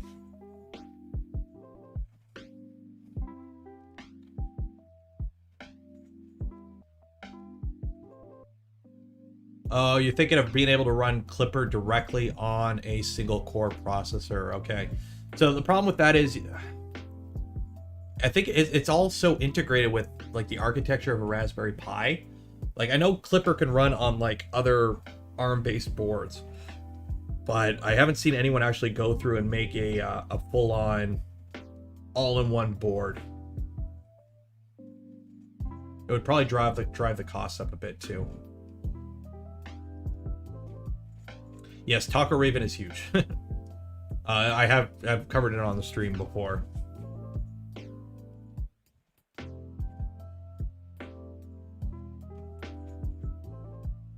Yes, using a Jetson Nano would be overkill. I've seen people like, I'm going to use my old laptop. Just go buy a Pi Zero or an RPI 3 or something.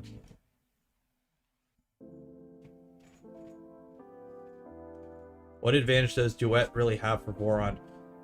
Not much, really. Pretty much everyone's running Klipper right now. Like right now, I have a Duet in here running Klipper. The reason now the Duet hardware is still really good.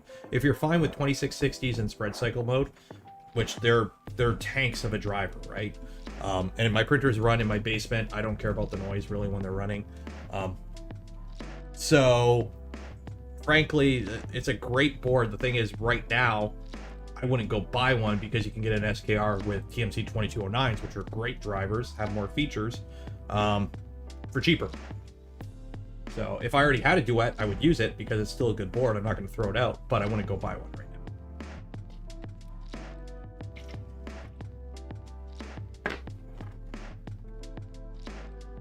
now. You cannot beat the price performance of a Pi Zero. Yep.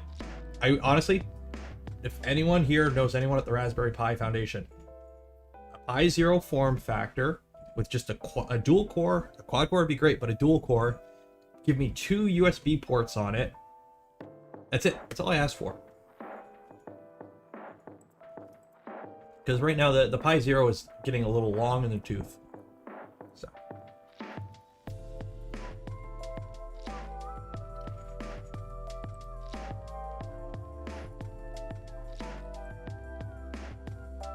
And just because it came up again, I'm seeing how much peak is in Canada right now.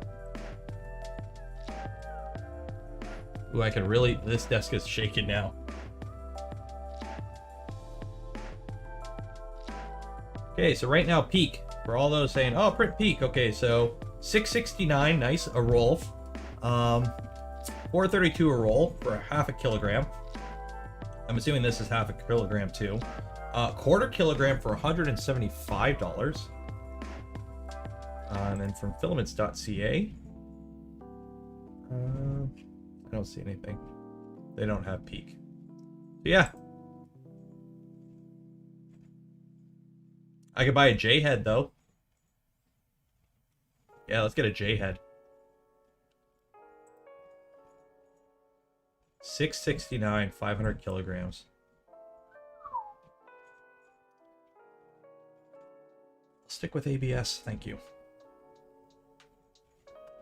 I have looked at, oh yeah. So, yeah, Raymond was looking into making mainsail OS for Orange Pi compatible, same as it is right now with Raspberry Pis. And it's a lot of work.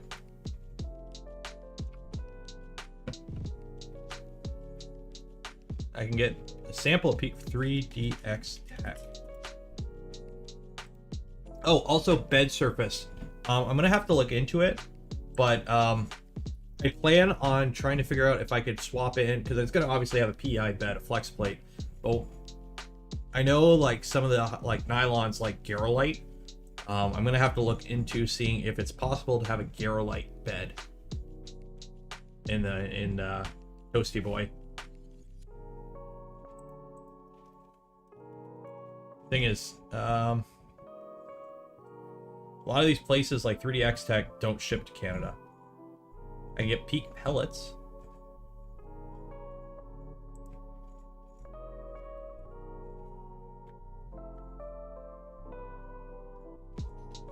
Jim Sellers, hello, hope you are all well. We are always well when you are here, Jim. I've been downvoted. Oh no. Everyone should counteract that by hitting the upvote button. We got, oh my god, we have 110 people.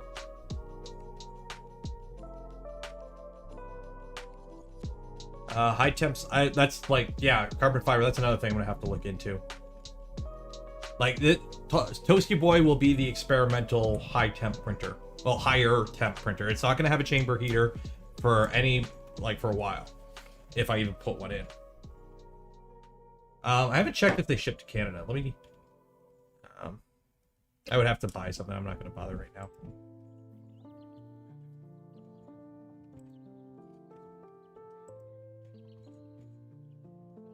Yeah, not only is there a Patreon, there is an Only Benchies. So make sure you go to onlybenchies.com.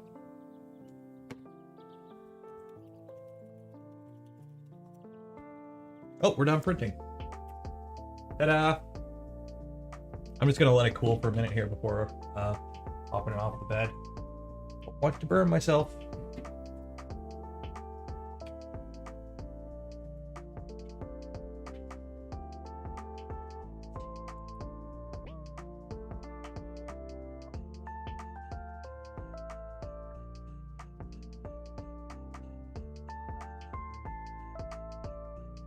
Wow. It's a print.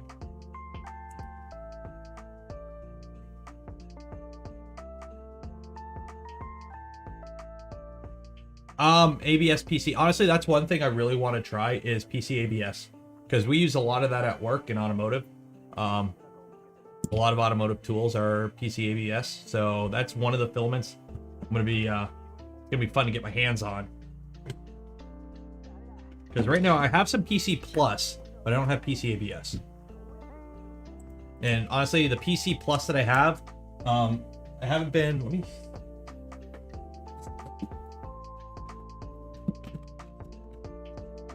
Yeah.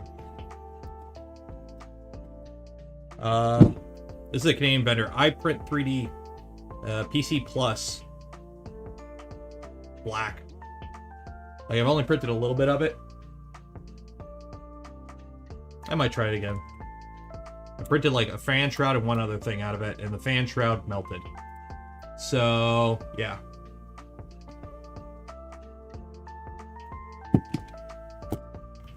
Also forgot I have this spool of ABS.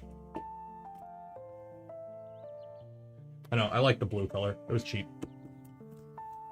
This is my stuff that shouldn't get wet, and there's a big old bag of desiccant in here.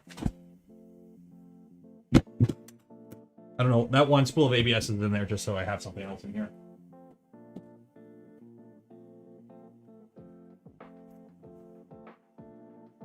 What print is that? So, Appletini, that is a print specifically for doing the input shaper tuning on Klipper. So this will allow us to tune the printer so we can do stupid high accelerations like 5K all day, because it'll auto compensate for resonance. So this is a calibration print essentially. So let me bring this one back up a second. Let's see here. 3DX Tech PC ABS is legit. Nice. PC ABS versus nylon. That'll be, I'll have to play around with that stuff. Like, again, I mostly print ABS. I print the odd PLA for, you know, random knick-knack stuff. But like this giant, whatchamacallit, Rancor, this guy's ABS. This was printed on Tallboy. So.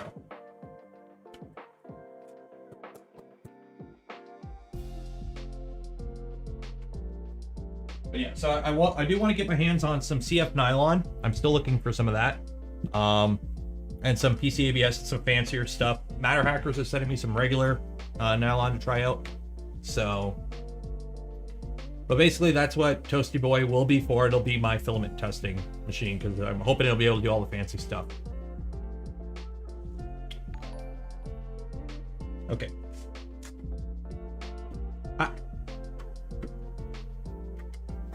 Jim Sellers, $5 for the filament fund. Thank you, man. Appreciate it.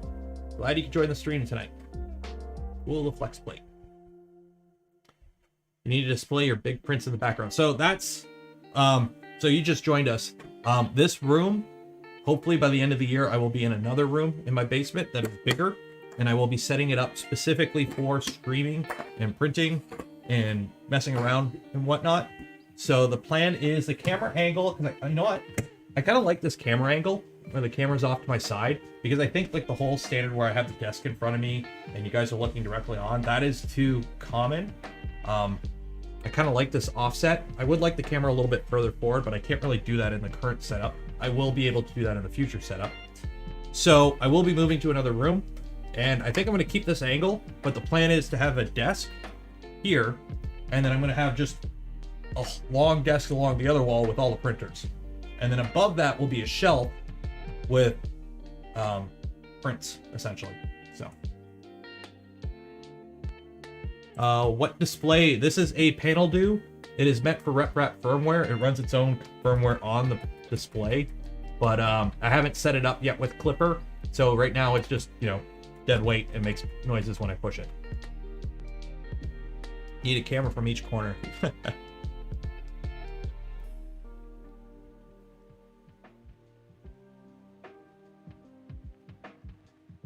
Yeah, I need to print a giant benchy on Tallboy.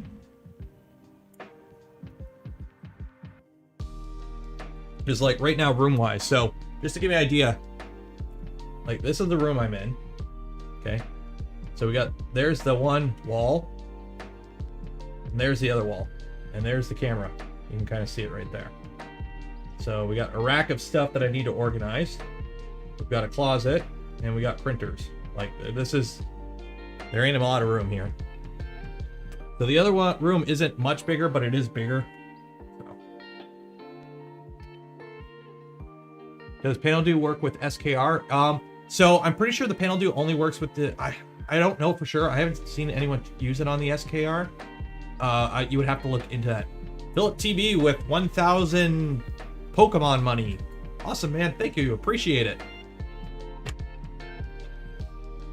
Yeah, the room right here is, I think it's 9 feet by 10.5. The room that I would be moving into is 12 by 11, I think. Japan, I think. Yeah, that's Pokemon money. Okay, so we did a print here. Japanese yen. Pokemon money. So what do I gotta do now? Let me...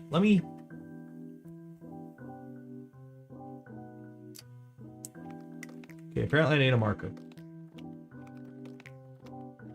Okay, so I'm gonna look away from chat for a minute here, because we are gonna have to look at a screen. So, we do that. Print the test model with the slate. Okay, so we did that.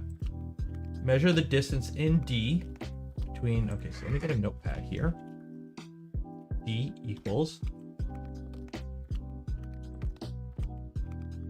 okay, between N oscillations for X axis. So this is the X axis here.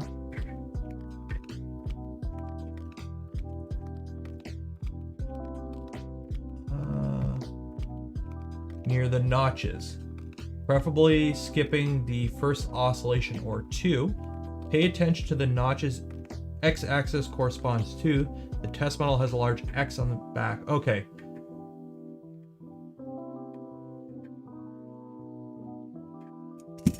Note that the X mark is on the Y-axis and vice versa. What? Pay attention to the notches X-axis corresponds to. The test model has a large X and Y marks on the back side. So this printed like that.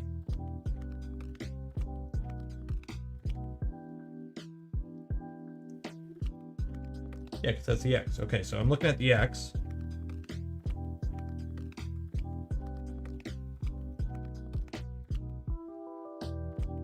Oh, okay, I see. Okay, so I got to measure. Black might have been an oopsie for this. That's why I have a light. Hopefully. Yeah, black might have been bad for this. Okay. Hard to care. Hard to.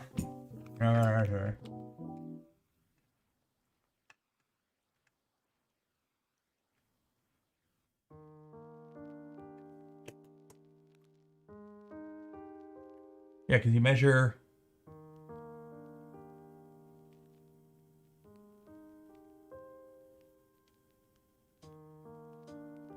Because the picture right here, so the picture shows like the tick marks. So am I measuring between each oscillation there? Oh, the X ringing. Start over with. I'm not going to start over.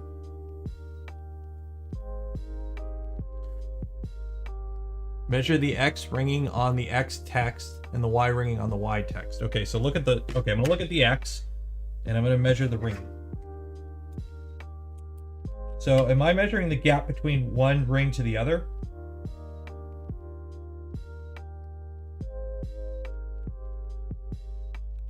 That's like 1.99 millimeters.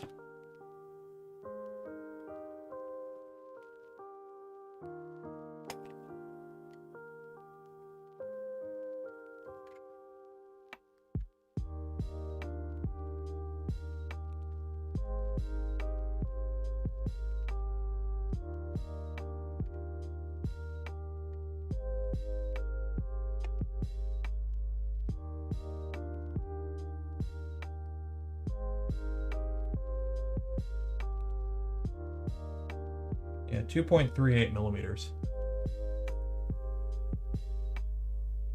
Oh, you can measure 4, 5, or 6 and then do... Oh. Well, the problem is it's... Okay, 4, 5, or 6. I don't have 4, 5, or 6. I've got like a couple. Oh, I see though. You measure a bunch. Okay. So... I've got like 3. So I guess I don't have a lot of ringing, so that's good. Yeah, I have 3 rings I could see. So I've got the curve, then I got 1, 2, 3. Maybe 4. I got maybe 4. Okay, let me.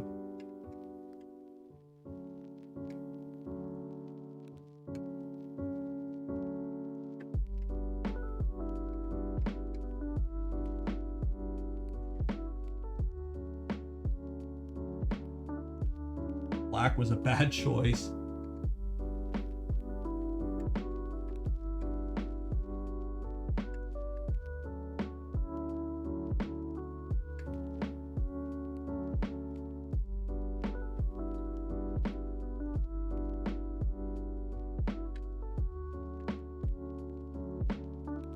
.72.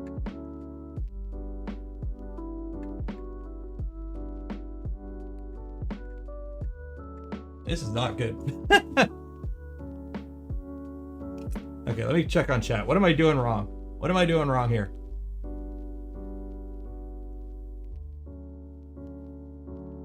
Other side.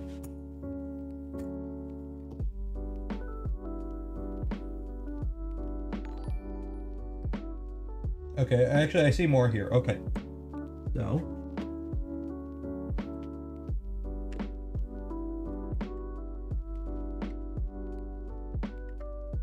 We got 1, 2, 3, 4. Okay. So I got 11.96 over 4 of them. Right, because there's 1.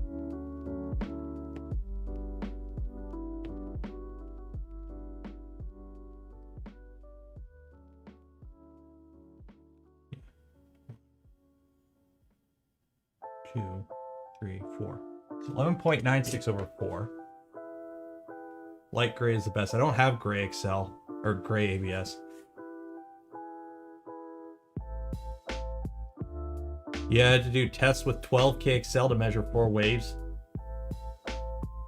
Yeah, so if you use the accelerator or the accelerometer, it avoids all this.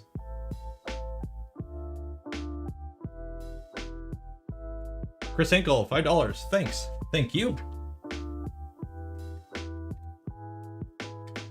Yeah, because right now, like,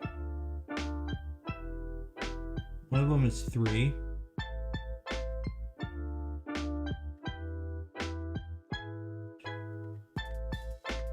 My printer is too good for this.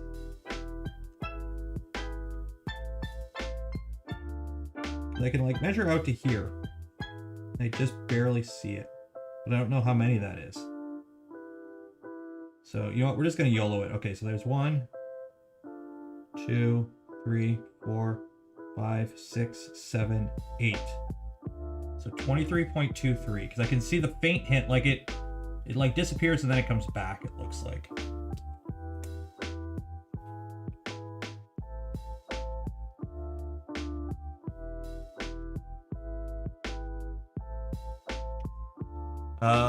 Mark with a pencil. Okay, you know what? That'll have a pencil, but I got a sharp knife.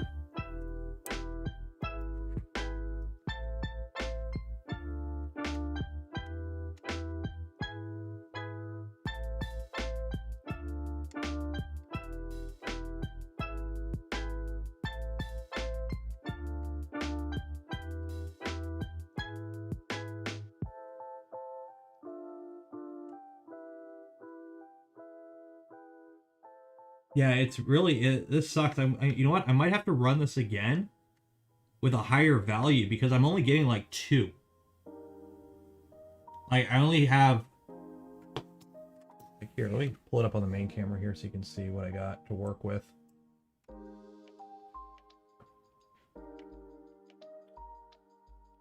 Like, I only have the 2 to work with.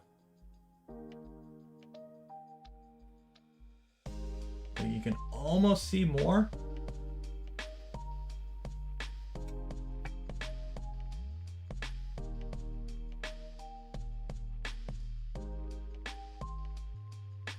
Yeah.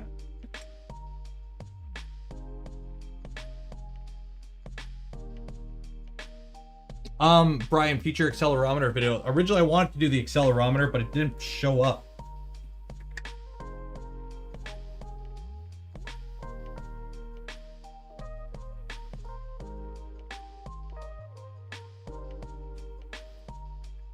People keep saying use the other side. You know what? Here, let me.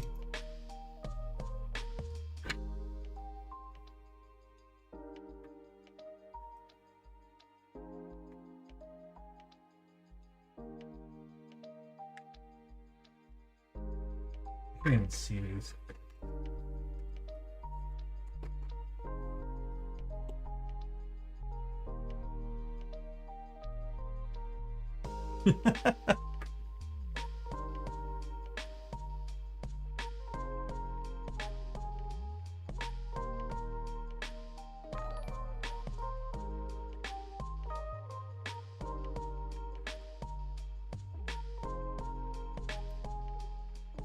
John Clark, $40. Awesome stream as always. Off to dinner. Enjoy your dinner.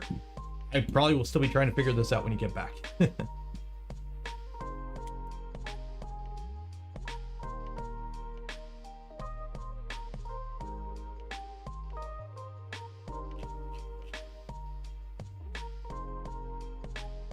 You may want to increase jerk to create more abrupt banging on the corners. Crud. I'm tempted to run this again with higher acceleration and jerk settings because I can't read this. Like, I'm already wearing glasses and I'm due for another eye exam, so.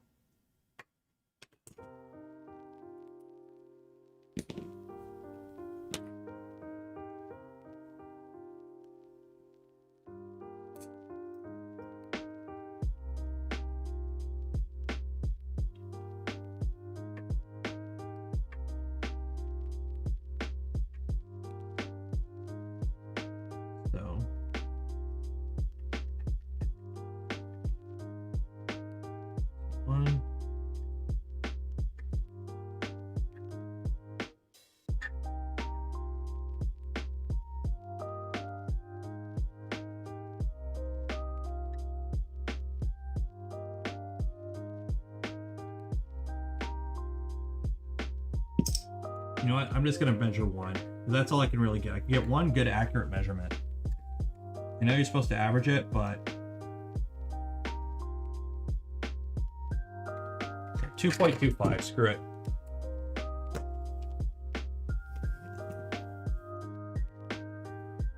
Printed in white. You know what? I might have gray. I just don't want to run this whole thing again. It's already 10 o'clock. You know what? I measured 2.25 for one. We'll just go that for now. I'll do this properly later.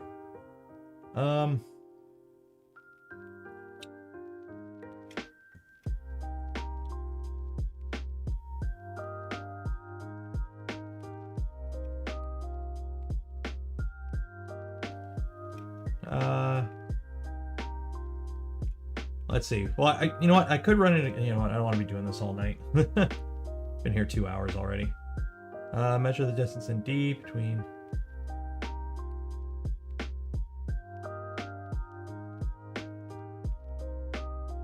Okay, compute the ringing frequency. Where V is the velocity. So 10 shall. What shall we repeat say? You know what? Fine. You guys want?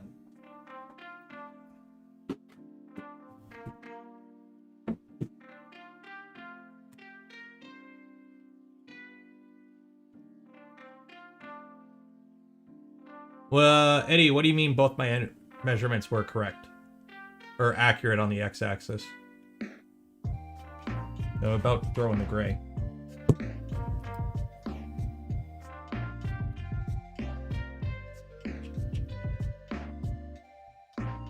Roy Vermilion, $20. Thank you, man. Appreciate it. Hope you're understanding this more than I am. Scroll up. Okay, they were both 34 hertz. Okay, 34 hertz. Okay, so Eddie did math for me here because Eddie is good at math. So 11.96. Okay, so 34 hertz. Okay.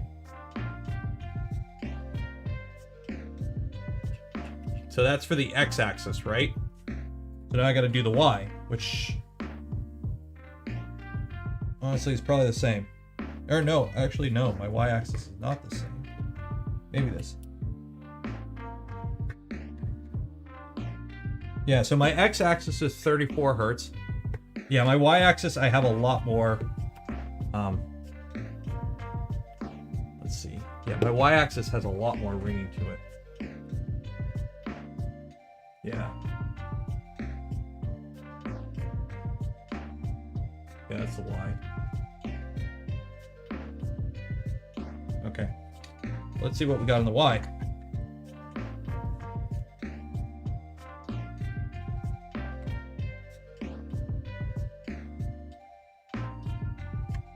So the Y over 1, 2, 3, 5.52.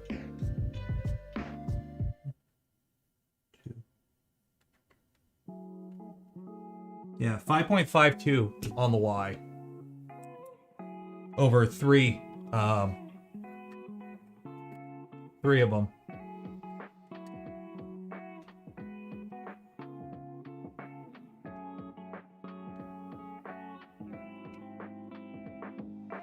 Yeah, I'm not measuring the vertical bands. Don't worry, I'm not measuring the vertical bands.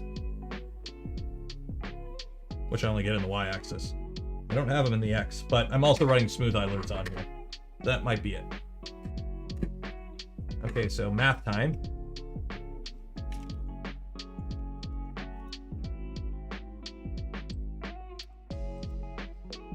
So velocity. Oh, okay, Eddie did math. 54 hertz. There you go. So Eddie did the math. So we're at 54 hertz. See, it's on the screen, right? There. Math. This is how you do math. You have an engineer in chat. Okay. Okay, so 34 hertz on the X, 54 on the Y, which makes sense because the X would be would be less moving mass than the Y, which makes sense, right?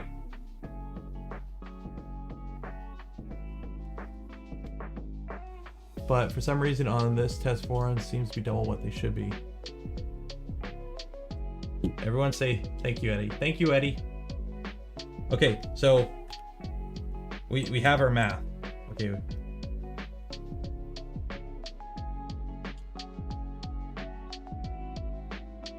Wait, it's double, so it should be 27 hertz on the Y?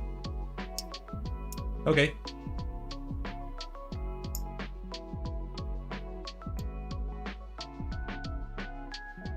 Oh, I see what you mean. It should be half of what the math says. Okay, on a Voron. Okay, that makes sense. So if you're not on a Voron, it shouldn't matter then. Okay. I'll figure out what the heck I'm doing, and when I do the actual tutorial video on this, I'll do it on the switch wire with gray, and I'll make it like a proper video of this. Because right now we're doing the stream, so I can figure out what the hell I'm doing. So when I make the instructional video on it, it's a proper video. Do math, not math. Don't do math on math. Okay. So note the ringing on the test print should follow the pattern of the curved notches as in the picture above. If it doesn't, this is a defect. It does. So ringing frequency can depend on the position of the model within the build plate and Z height, especially on deltas. We ain't got no delta.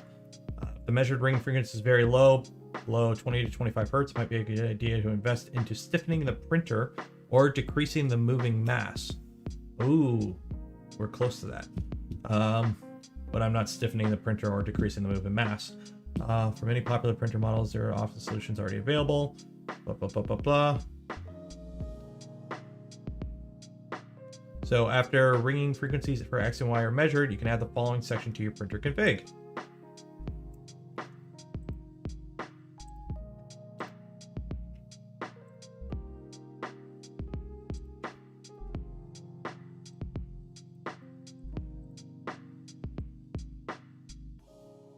So what is it? It's just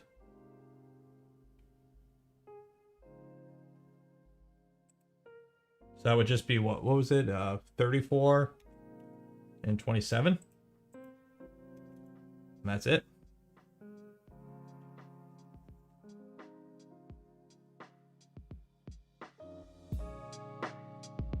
Yeah, I need to get my hands on the accelerometer, honestly. Maybe I'll just eBay one or Amazon one now. Okay. Start.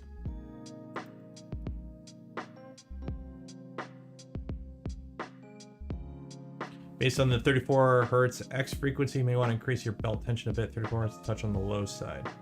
Let me see here, because I haven't touched the belts on this thing in a while. So, oh God. Yeah, my belts are pretty loose.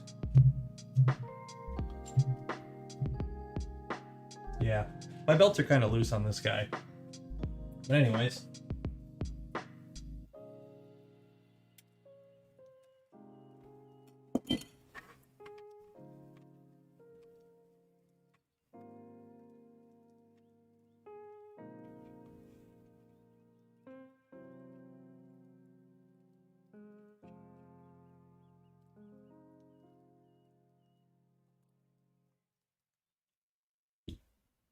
If you touch your belts. Oh, I'm not gonna adjust them right now.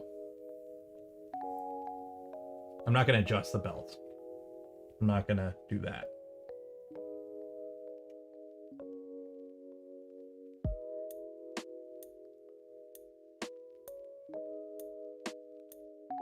Also, the frequency measurements don't have to be super accurate. Input shaper smooth as quite. I'm assuming, yeah, it's like kind of like pressure advance, where if you're off by like 0.01, it ain't gonna do much. Okay. So, choosing input shaper. Oh, Klipper supports input shapers. They differ in their sensitivity to errors, determining the resonance. Also, some of the shapers like 2-hump EI and 3-hump EI should usually not be used with shaper frequency equal resonance frequency. They are configured from different considerations to reduce several resonances at once. For most printers, either MZV or EI shapers can be recommended. This section describes a testing process to choose between them and figure out other related parameters. Print the ringing test model as follows, assuming you've already have shaper frequency XY set and max XL, blah, blah, blah, blah, into printer. Okay, so now I'm going to print the object again with suggested parameters. Okay, so okay.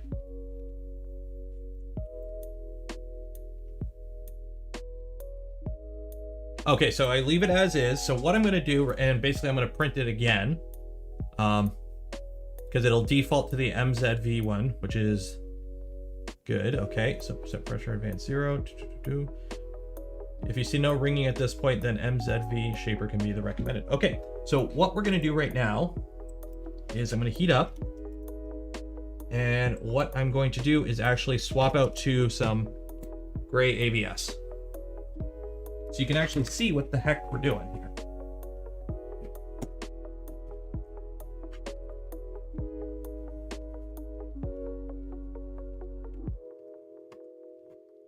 And then after this, I'm going to go get a tasty beverage. How does Klipper actually improve performance? Does it just make you capable of printing faster? Sorry, multitasking is difficult for me. So Klipper has a lot of kinematic stuff that people think is better than some of the other firmwares, like the motion planner and whatnot. It also has features such as pressure advance, input shaper, which is right here, what we're playing with right now. So there's a lot of kind of bells and whistles and add-ons to Klipper that can allow your printer to perform better than some of the other firmwares. Also, depending on what your current hardware is, it allows you to get step rates out of old 8-bit controller boards much higher than you would normally be able to. For example, with a ramps running that the 16 megahertz 8-bit on the Arduino, you can push 3 stepper motors at a time, 113,000 steps per second, I believe. So you can get a lot of power out of old hardware with Klipper. With 32-bit boards, it's not as big of an increase, but it still allows you to push it a lot faster. Okay.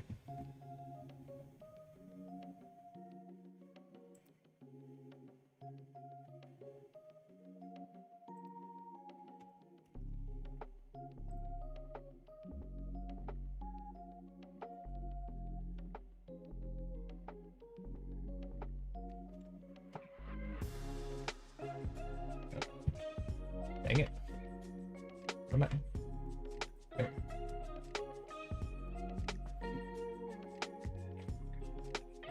So the old V1 CR10 would be a great option for improvement. Yeah, pretty much anything that's running like an old 8-bit board would allow you to get more performance out of that existing hardware by just throwing Klipper in it. And considering most people run a Raspberry Pi nowadays, like you don't even have to go fancy with the mainsail OS like I'm running right now. You can run Octoprint. And it basically allows you to get more out of existing hardware. Damn it. Where is my feeding tube? There we go.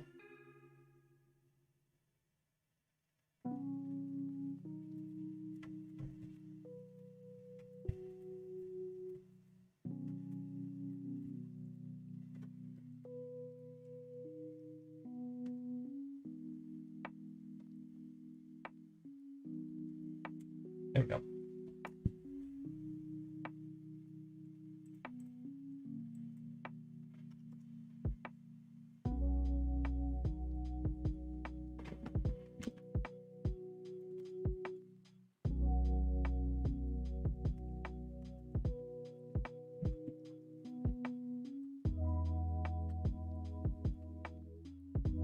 Okay, so I'm pretty sure we already restarted, right?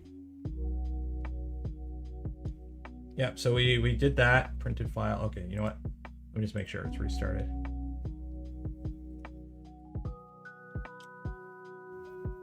So for setting up Klipper on an older, like a CR10, I plan on doing a video on just a plain Jane Klipper install in the future. Unfortunately, like none of my printers are like a stock off-the-shelf printer. They're all RepRap's custom builds. But there are videos on how to install Klipper. I've covered most of it on streams. It's just you'd have to do the specific steps for your printer. But basically, long story short, it's plug Raspberry Pi into controller board, run a bunch of SSH commands, copy a configuration, and adjust a few things. It's not super complicated.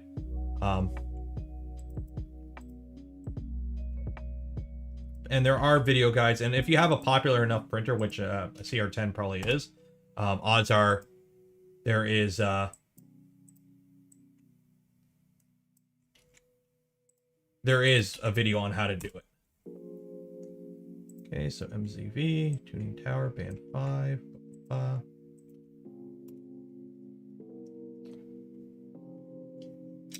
Remember, set pressure advance to 0 before this print. You'll need to retune PA after input shaper.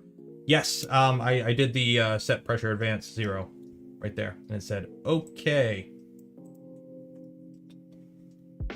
Anyone have a good Prusa slicer profile for the switch wire? So Apple TV, what I'm using and what a lot of other people are using is the stock MKS3 profile.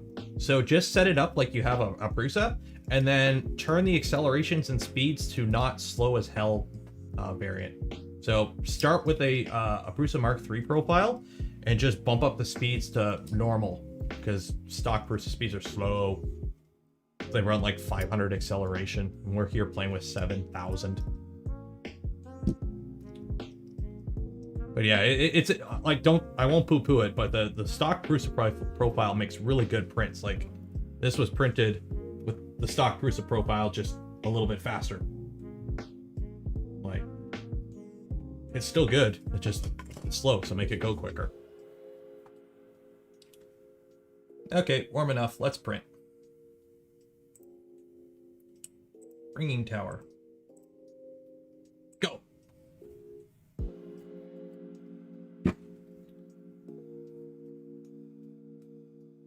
So when I go to do the video, I will be using the a proper color so you can actually see what the heck's going on here.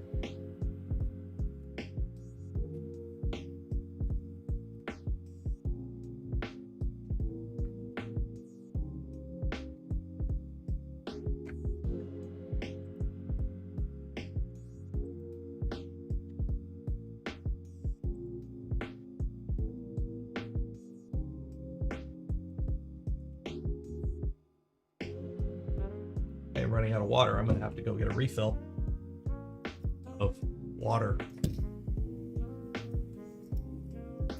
So now our bed is heating up and we're going to be printing again. What camera mount are you using there on top of the 250? Oh, this guy. this is the camera mount that I printed back when this was a V1. So I've been using the exact same camera arm for a while. It's on Thingiverse, I believe. I hate the resonance. Don't ever get a metal plate for your bottom plate. You get resonance issues. But anyways, it's on Thingiverse. It's meant for V1. So if you search Voron V1 camera arm or something like that, it'll show up on Thingiverse. This is like 3 years old now. If you do tall prints on the switch wire, run only like 1500 to 2K XL or higher layers will be wonky. Yes, that is a problem with the switch wire. It is a bed flinger, so you do have to be careful with that.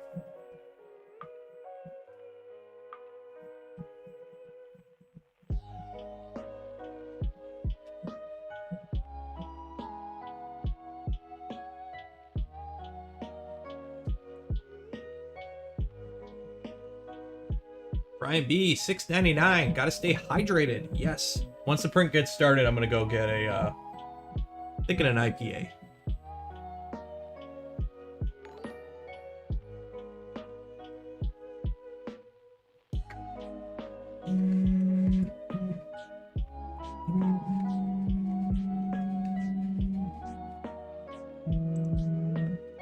Let me just check. Okay, people are messaging me on Discord. Let me see here.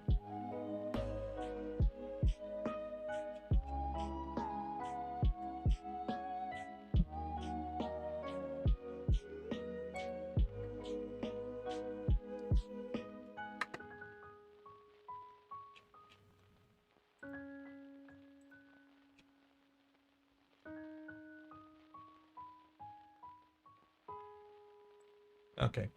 So yeah, if you try to message me on Discord, I can't see when I'm streaming. I traded, aka plastered. Yeah, maybe one day I'll do the token streamer drunk stream or something, but it is not this day because we're doing actual printing. Word, mine is half assembled right now, starting a few parts to show up with the real hype. But the hype is real so much better design than my MKS. Oh, for the switch wire. It is a nice machine. The whole thing was designed from like ground up by Russian cat food to like done in I think roughly about 3 months. So Bruce has been working on the XL and they have a whole engineering team. And how long have they been working on that? And they come out with the MKS Plus, which is, hey guys, we don't use zip ties anymore. Whereas switch wire was one guy in 3 months, and 1 month of that it was Captain, and he completely redesigned it from scratch, pretty much in 2 months actually. When you printed Grogu, did you print it in one piece or in pieces? It is one piece. It is a solid one piece. No, no support either. Focus on. So this actually used up the last of the eSun ABS or PLA Plus that I had. This green PLA Plus, I love the color, but this is the stringiest PLA I've ever dealt with. Any benefits to running a full-length Bowden tube inserted or just inlets? So I run a Bowden tube from pretty much where the filament goes all the way into down to the, now this is direct feed, by the way, toolhead, but I run it all the way in simply so that the filament doesn't get kinked or ripped or torn, so that there's always the same amount of filament in the tube. So when you're whipping it around, and I had this issue happen on Tallboy before I put in the feeder tube, where I snapped a filament. It was printing in one area for a while, the filament got tight, and then it did a rapid move to another area of the bed, and it snapped the filament.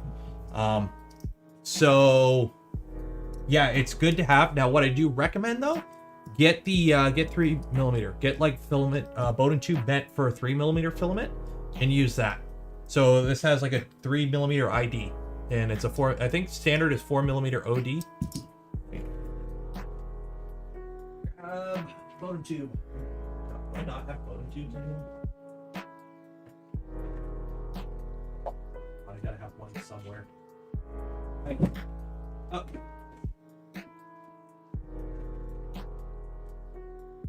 That. Okay, so your standard Bowden tube is like 4mm OD for outer diameter. Get 4mm OD, 3mm ID, and use that for your feeder, just so it's less friction, so that your your extruder motor doesn't have to work as much, you know, pulling the filament through, because it's just a feeder. It doesn't need to be tight. You're not having to worry about, you know, pushing plastic through it. You're pulling plastic through it. And then what you can do to be super fancy, you can get clear so you can see the colors of the filament through it.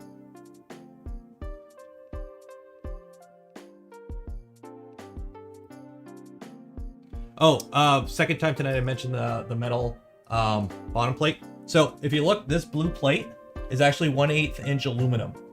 Okay. I thought I would be fancy. This is way back in V2.0 days, before there was a standard for mounting stuff. And I have a bunch of stuff mounted to this metal plate just so I could put stuff wherever instead of having to use printed brackets and hang stuff off the extrusion. So I figured, hey, I'll be fancy. I'll mount everything to the plate, and then nothing interferes. Well, the problem is metal resonates at whatever speed I do this head motors at when they're homing. So it's fine during prints, but when this thing homes, you get that brrr noise.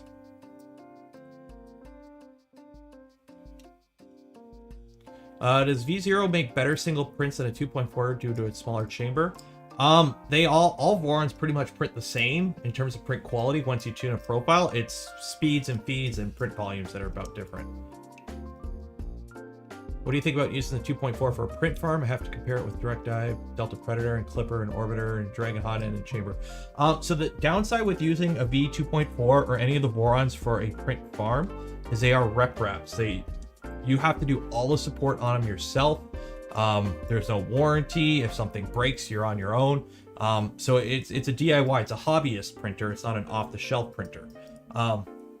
So as for print farm though, this thing's an absolute beast. Like I have run this thing. I think I've got to be close to 12,000 print hours on it by now. It just runs. It's always on. I'm printing almost daily on it. Random stuff. I printed back when COVID was starting to go around, you know. I was printing these little, you know, behind the head ear protectors for work. I printed hundreds of these. It just, you know, it's an absolute beast of a machine, but you're fully responsible for it on your own.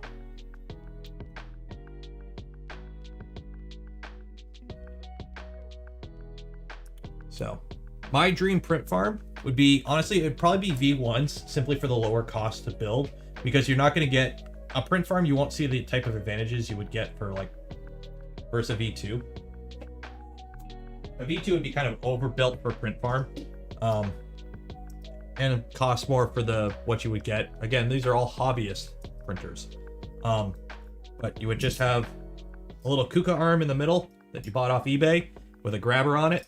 And what it would do is panel would open up, or you could just heat the whole room that the printers are in. And all it would do is just swap flex plates. So when a print's done, it would just grab the flex plate off, put a blank one on, go on to the next print. None of this belt printer mumbo jumbo. Okay, I will be back in a minute. I'm going to get a drink.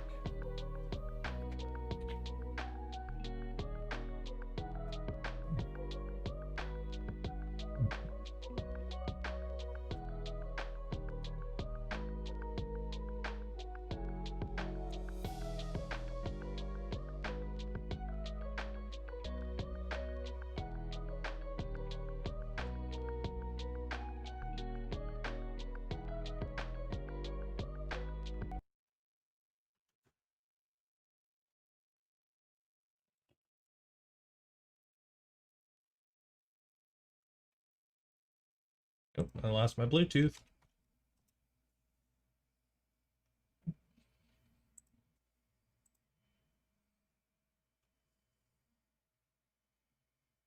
There we go. I am back.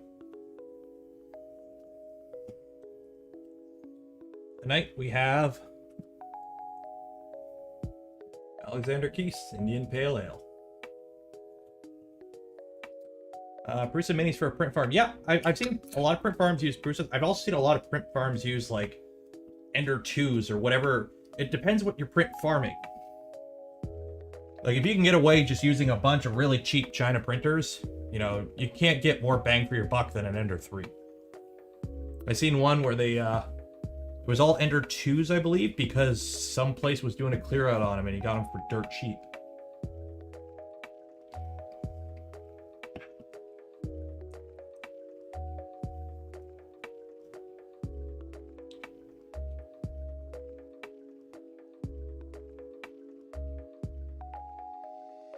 I'm gonna have to redo this all again because my belts are loose, but... Or I could just leave the loose belts.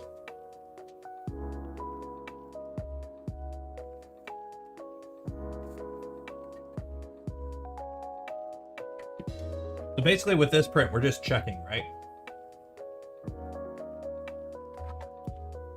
That was TH3D that did that with the Enders? Okay. I remember seeing it somewhere.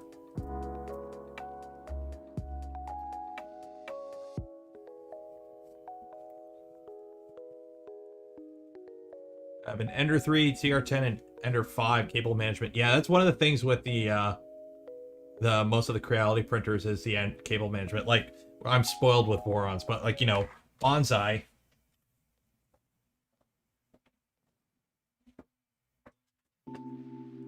Like, I tried.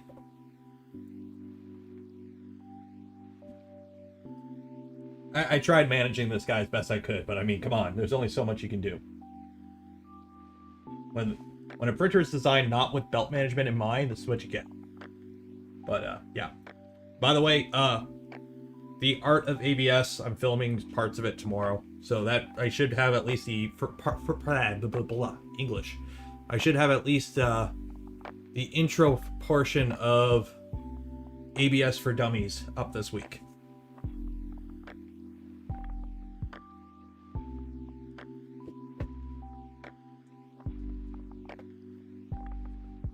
How often do you dry your filament? Pretty much never. These spools, I got ABS, PLA, hips. Actually, the hips I do dry.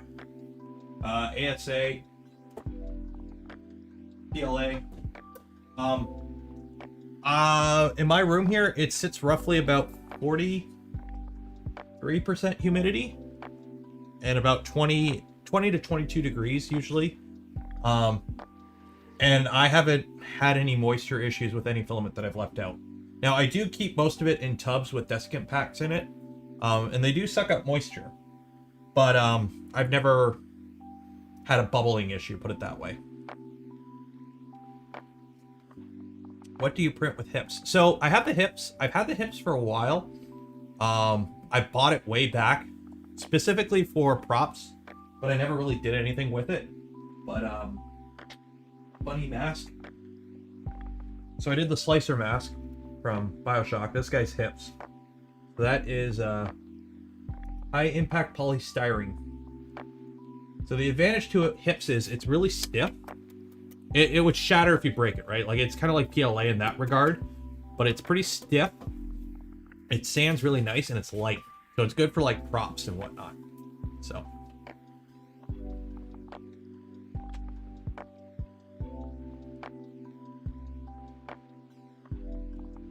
Yeah, the Ender 5. It's not, you know, it's a cheap box frame printer, so 60 to 80% all year. Ooh, South Florida. Yeah, that'll do it.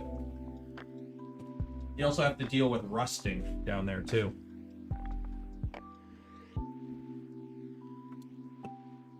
For the bonsai, the German term would be Restenficken, where you take what you can get. Yeah, I believe it.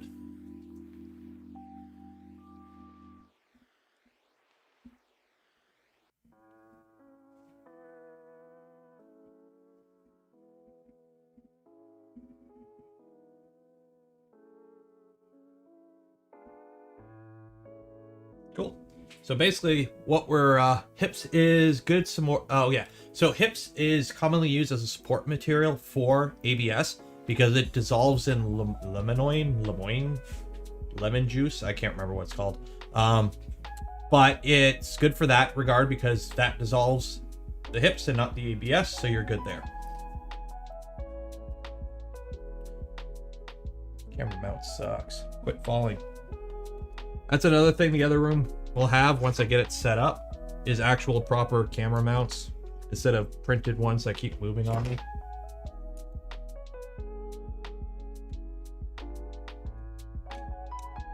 Tighten all the screws. There we go.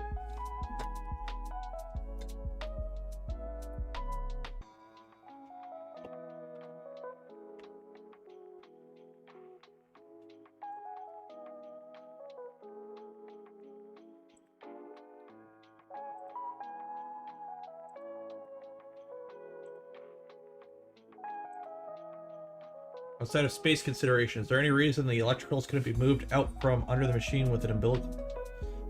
For the, are you talking about like the V2s? They're underneath just because that's where we have the room, but you could put them in a backpack. You could do a separate box if you really wanted to for the electricals. It is a rep wrap. You can do whatever you want. It's your printer. But yeah. I like the look of the blacked out afterburner. That's actually a Gen 1 afterburner. So that thing is actually much fatter than the current design by about, like, I think it's like 5 millimeters on each side. But that's that was the only thing I've swapped on it since I built this into a 2.4 was the fan shroud. It's now an ASA fan shroud. Limonene is the what dissolves hips. But I've never played with it because the problem is a Y splitter setup like I have for dual extrusion isn't the greatest, because you still get color mixing. So yeah, or not color mixing, you still get filament mixing. So it's not pure ABS and pure hips. You have hips with a little bit of ABS in it and ABS with a little bit of hips in it. And the camera keeps drifting down. Gen 1 versus newest AB. You don't have to worry about if you have an older revision of the Afterburner. The Afterburner in here is a pre-release version. Like from way back in the day. Well, not way back in the day. I think it was like, what, last summer or something, or early summer when 2.4 came out. But it's, functionally it's exactly the same. It's just the way this is put together is much, not as simpler. It's more a pain in the butt to put this style of Afterburner together, but mechanically it's exactly the same. I'm currently building the 2.4 for comparison. Part count seems a bit high. Printed parts. Do you have problems with screws getting loose? Nope. Pretty much all the, okay, so no screws, Tim K, screw into plastic for the most part of anything that's structural. There's some random stuff. Mic cuts out when the camera moves. Huh. That's weird. Huh. I don't know. Is the mic cutting out right now while I'm moving the camera? Because according to my meters, it's not. But anyways, all the parts either screw through the plastic into the extrusions or T-nuts in the extrusions, or they screw into heat set inserts. And there's really not an issue of them.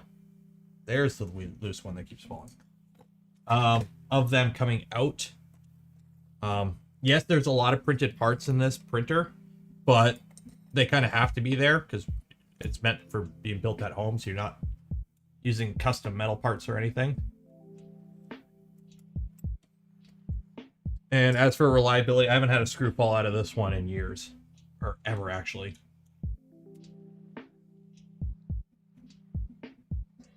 There we go. That's the one. Although, if you go to my Twitter page at 3DP Nero, you should follow me. And you watch the video I put up of when I printed the Rancor, you might notice something if you look in the back right of the printer during the time lapse. So bonus points to whoever can point that out first, who isn't on the Discord, who's seen me mention it. That doesn't count.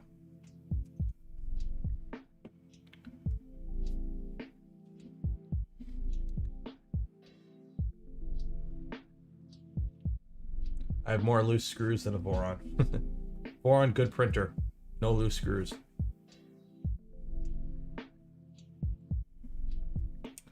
So how's the stream doing? We have, oh, we peaked at 114 people, I think. Nice. Currently have 91, 63 likes. Come on, guys. Gotta click the button. Oh yeah, I'm not. So I'm seeing pressure advance issues with the corners bulging a bit, but I'm not seeing any ringing on this guy. Tagly Patreon. Okay, yeah. So I don't have it set up yet. So while this printer is doing printing things, I'll give the little spiel, and the channel updates, because some people have probably joined. Plus, we're waiting on it to print. So long story short, this little hobby of mine is growing more than I thought it would, and to help offset the investments that I've put into the channel, mostly equipment-wise, and will be future printer components and moving rooms into a proper setup for streaming and videos, I've gone ahead and set up a Patreon. So if you guys would like to help donate any little bit, I set up a $2 to $10, I believe, to help out with the stream, because this will allow me to kind of give an idea what I have regularly coming in instead of donations, so I can plan around it. So that's the Patreon there.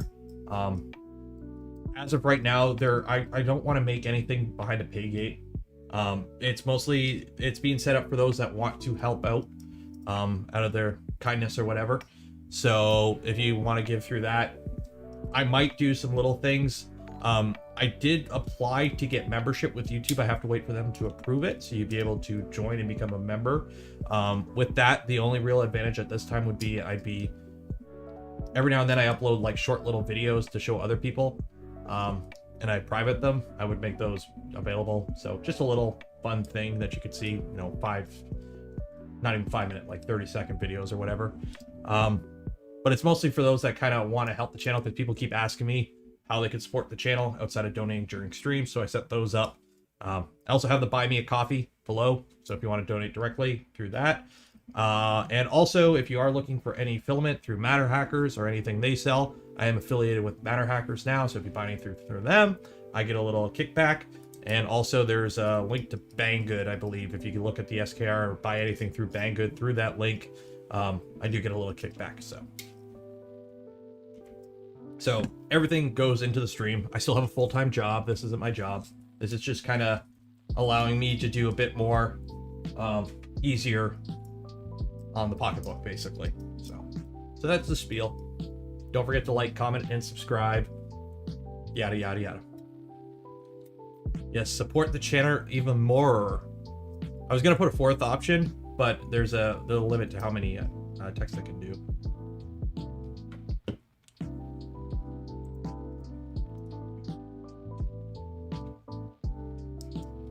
Is that electrical tape on the XY bridge? No, that's cable wrap. It's like the spiral cable wrap. I see the belt teeth are running against smooth idler. Yes. So basically, yes, smooth idlers. If you use good belts, it doesn't destroy the belts. If you use like pure rubber mushy belts, it will eventually damage the belts. I've been running, these are the Triangle Labs Gates belts. They haven't done any damage to the belts in months. Actually, no, yeah, since this was built into a 2.4, I've had smooth idlers. As for seeing ripples in your print, that's mostly a common myth from people thinking that smooth idlers on teeth cause ripples in the print. Because if you think about it, how many teeth are touching the idler at a time is pretty much consistent. So the odds of it's switching between like 19 and 20 teeth touching the belt or touching the idler at a time during the radius of the turn, because it's a whole math thing. Basically, it's fine. It doesn't really cause any issues. I haven't noticed any issues or print quality things that have made me worry. And honestly, I'd rather have beefier idlers with beefier bearings, because tooth idlers have smaller bearings and they have a chance to explode, especially the cheaper ones, whereas these are F695s. They're beefy, so they aren't going to fail hopefully anytime soon. So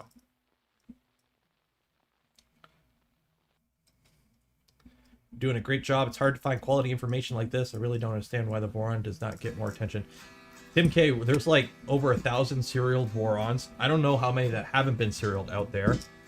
There's like 9,000 plus people on the boron Discord. Yes, it's over 9,000. So honestly, boron is about as big as you can get, I think, for rep wraps. I think that's the thing. It's still a rep wrap printer. There are companies making money off of Voron, don't get me wrong. All the China resellers or printed solids selling LDO kits, there are plenty of companies making money off Voron, but none of the dev team are making money directly, because we're all just doing this for the fun. Because nobody wants to start up a business in this day and age selling 3D printers.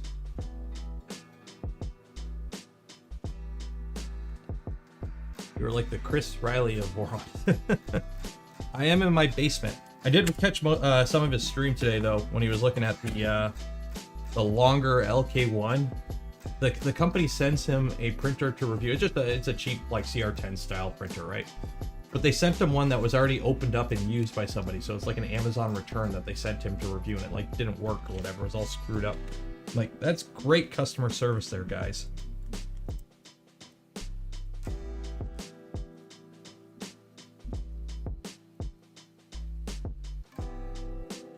So, you got to be careful there, Mark, with the SK Go if you're removing smooth idler or tooth idlers. If you're switching between one style and the other, you have to be careful because the belt alignment may shift. Now, on this one, it's fine because it's been designed into it that it's okay. But depending on what style of tooth idlers and which style of bearing you want to switch to and where the belt sits, you might cause deflection in the belt. Now, over like on my V1 I'm running smooth idler, or on my V0 I'm running smooth idlers instead of the tooth idlers, and there is a minor deflection, but we're talking like 0.02 millimeters over the 120 millimeters, so it's like feck all when it comes to accuracy. So for some materials I really need to do, okay, so you're having buildup on the nozzle. Depending on the material, I would suggest running Z-Hop. So this, especially with PETG, because it's really gummy, you like to get boogers on the nozzle with it. So when you run Z-Hop, what that means is every time you're doing a travel move, you move your nozzle up over the print. So when it's moving, it's not picking up little like strings and whatnot from the print. So I find Z-Hop helps a lot with keeping your nozzle clean. I run Z-Hop on all my printers, all my profiles. And then also get a plated nozzle. Like I use Triangle Labs copper plated nozzles. So they're copper nozzles with a plating on it. I think it's like a nickel plating. That helps reduce buildup as well. So for example, like, or not this nozzle. I might have a used one somewhere. Yeah, so like this is a nozzle, just a regular brass nozzle that has been used. And as you can see, there's like dried ABS and gunk to it, right? And this is a plated nozzle that has also been used, probably for roughly the same amount. And as you can see, there's like barely anything there. So.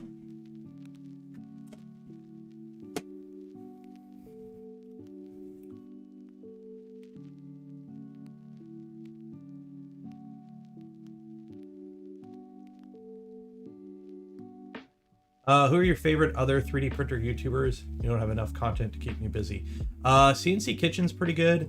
I do subscribe to all the big guys, right? Like, you know, Tom, Joel, Maker's Muse, Angus there. So 3D Printing Nerd, Tom Salander,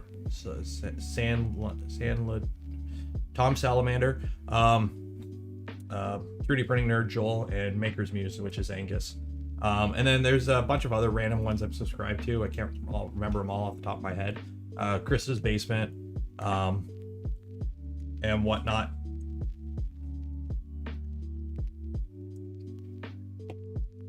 Teaching Tech too. I think I'm subscribed to Teaching Tech. So.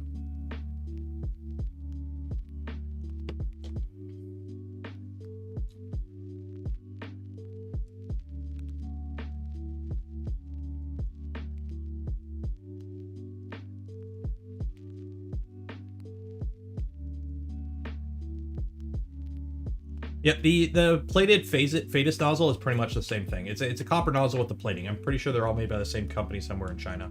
But they're great nozzles. For everything that is not abrasive, you should be using a copper nozzle, in my opinion. So, if it is abrasive, then yeah, go to the fancier, you know, just use bulk steel, and when they die, replace them, or go, was it Nozzle X or Vanadium or any of the other fancier ones. It really depends on how much you're going to be printing.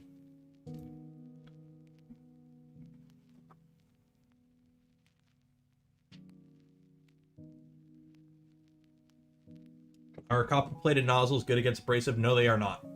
Use them for everything but abrasive. They're great for everything but abrasive filament. Because it's copper, it can dump so much heat into the plastic, it's great.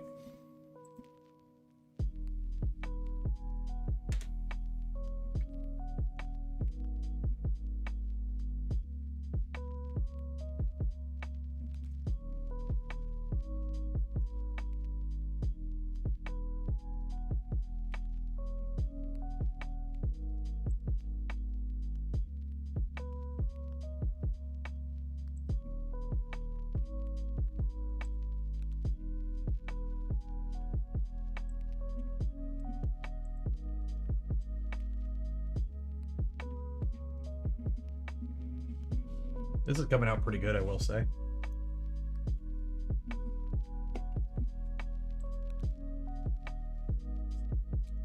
So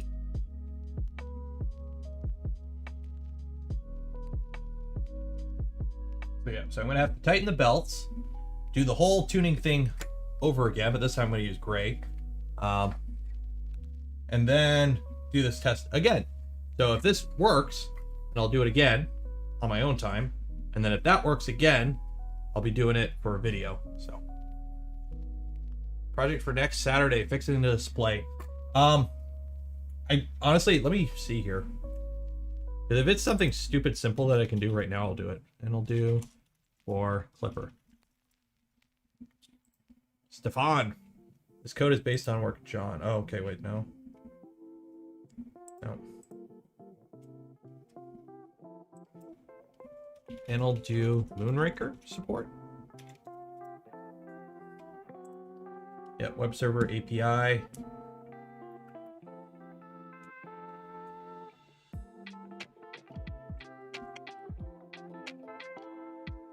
Design prototype test. I've heard that name before. It took me a while because people kept referring to him as DPT and I couldn't figure out who that was. I think I've watched a couple of his videos, I'm not too sure. To thank you for all of your videos as well. It definitely got me ordering parts for 2.4. Awesome. Just wait till I start doing the V1 build, then you'll be ordering parts for that. Bug arc sign. Okay, I'll do that later then. I'm pretty sure it's just like run an SSH command or two and then it's done.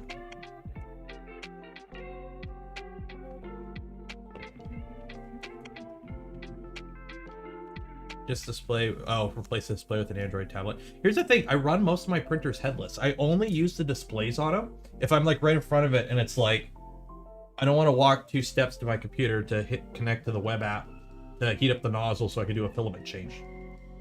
Like, that's pretty much all I use these controllers for is, you know, is just, you know, maintenance purposes for the most part.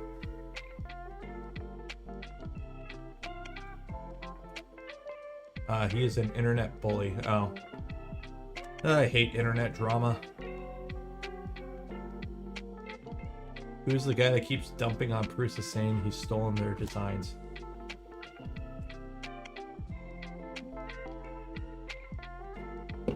I'm sorry, the i3 has pretty much remained unchanged other than tweaks for like ages.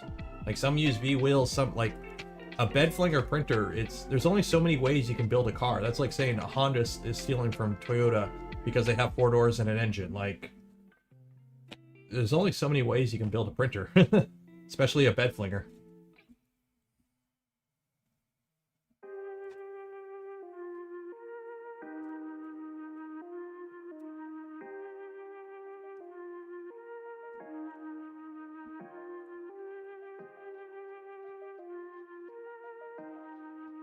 Also, another project that I will be doing is I'm going to have to teach myself some of that AutomaCAD stuff because I need to build a mount for the camera for up here.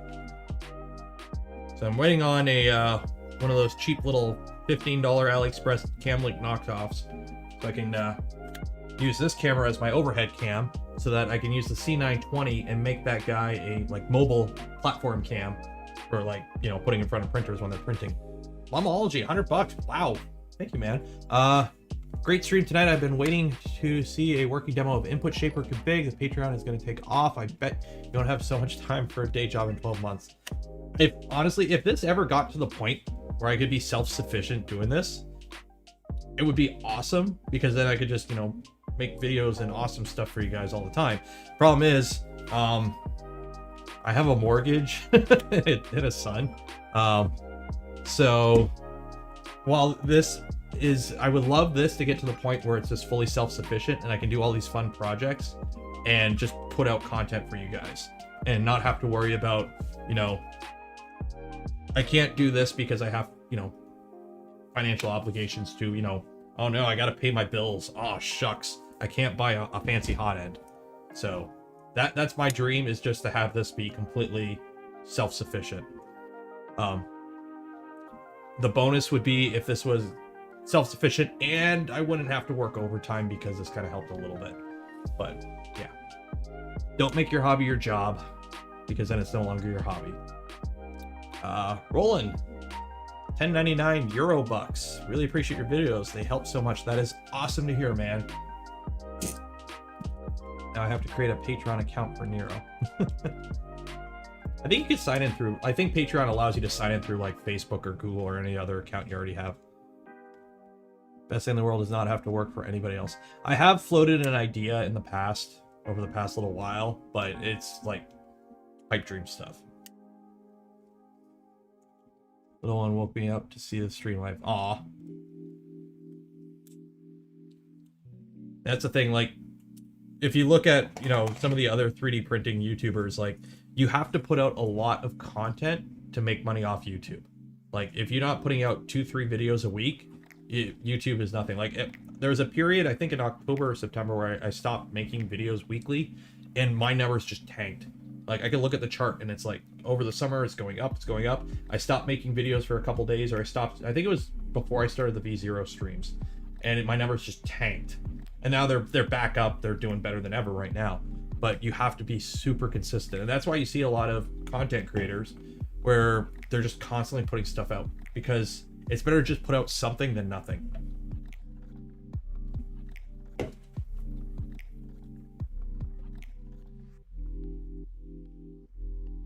Like, if you pay attention, you can see why a lot of them are like, especially the 3D printing ones, where it's like, hey guys, it's cliched as hell, but I made this giant big thing. Look at this. Well, that's a video, and they got to do videos, otherwise they don't get paid. COVID got me to a place and order a CNC router a few months ago, in an interest to start a more diverse side hustle and see where things go from here. Awesome, that's good to hear. Like, honestly, this whole thing started because of COVID, because you know, everyone was stuck inside and had nothing to do. So I was like, hey, instead of talking to myself, I'm going to start streaming, and here we are now. Bunch of awesome people hanging out and printing stuff. I will say this is coming out. I'm not seeing like any ringing on this, but we're at 48%. But a CNC router is like, I've looked at. Let's laugh at Amazon Canada while this thing prints, guys. Amazon Canada. Like, I've looked at these, what, the 3018s and like all these little fancy ones, or not fancy, these little itty bitty ones that are all exactly the same. But like, these are cutting styrofoam, guys. I want to cut steel. Metal. I do check the Kijijis for, because in Canada we don't have Craigslist, we have Kijiji.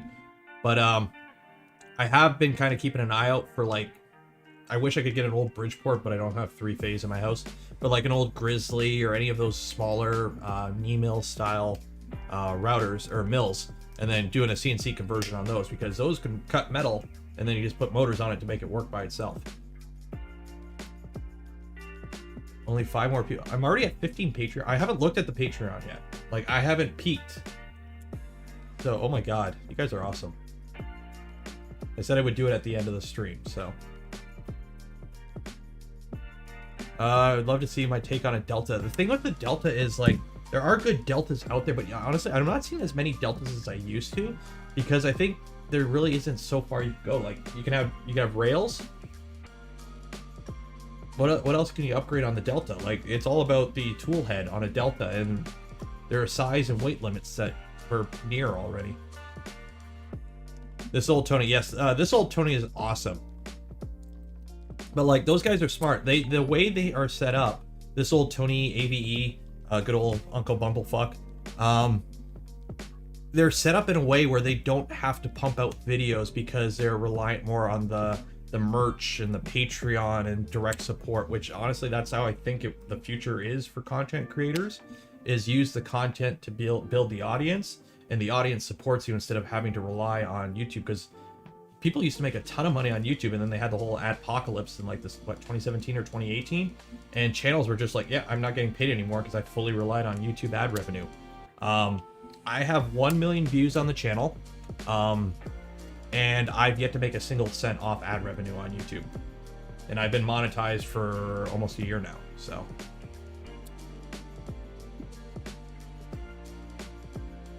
speaking of, I do have the stickers. Oh, some of them. One of these is going on one of the printers.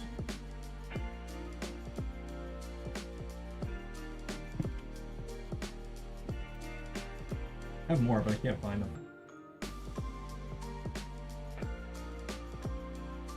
I don't know.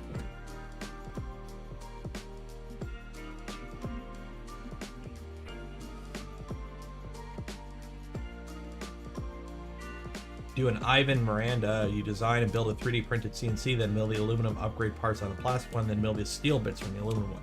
That would be possible. And 2 million views. I've made almost 500. I think, Austin, I don't allow mid-roll ads. I don't have that turned on, I think. I've never seen an ad on any of my videos, and I need some merch. I have no ideas for merch. Like, I'm not just gonna slap my logo on something. Because, I think through Streamlabs I can create merch. But, I don't know. We'll see. I have no idea what I would do for merch. Maybe if Murph happens this year, I'm going. If I can get across the border, and I'm immune, which I haven't got the vid yet, so hopefully vaccines come out before that. But rare benchy t-shirts, apron merch.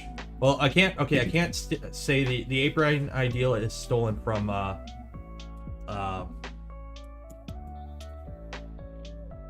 Adam Savage, because he uses this apron too. So I pretty much acquiesced the apron thing. But everyone needs a shtick, right? My shtick is I wear an apron, which is actually handy because now I can just, put it in my pocket.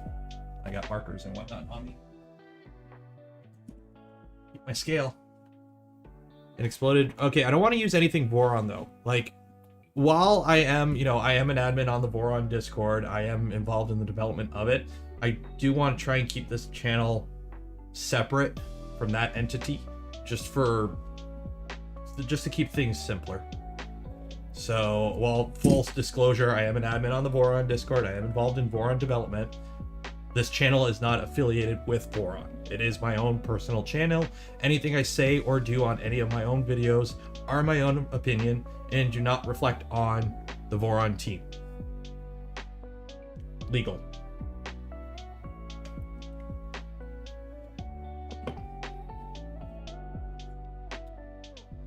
Found you on YouTube.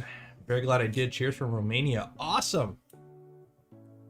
I am legit impressed by the metrics of how many viewers I have outside of Canada, US. So we're on branded cutting mat. Yep, this is I gotta buy that's one of the things that the new location will hopefully have. I think I figured out paint scheme. I gotta paint. The only downside is the ceiling is a little bit lower, so I don't have the full ceiling, but I don't really need it. Trademark and copyright your logo and sell merch through Redbubble like stickers. I'll look into that. Honestly, I didn't plan on setting up the Patreon until the new year. However, I started kind of planning things out, and I figured, you know what, I'll do it now because that would allow me to do certain things sooner. So, Blondie Hacks, I think I'm subscribed to him. I am subscribed to, last I checked, close to 700 or 800 YouTube channels. Yeah, I'm subscribed to 7 or 8. Let me check here.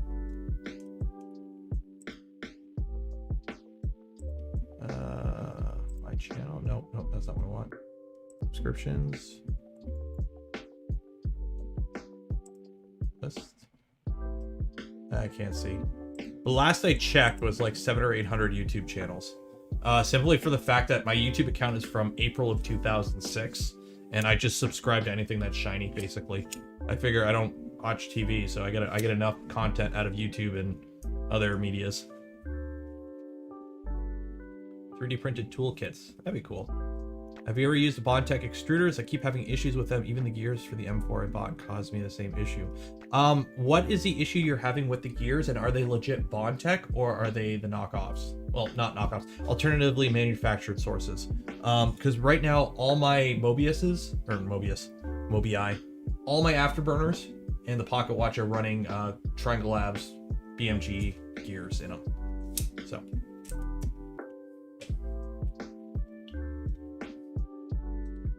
I did a purge this week, went from near 800 down to 450. Damn. The thing is, I don't like how YouTube only gives you certain, like, that's another thing with the algorithm. If you're subscribed to somebody but you don't watch a few of their videos in a row, they'll just stop showing up in your subscription list.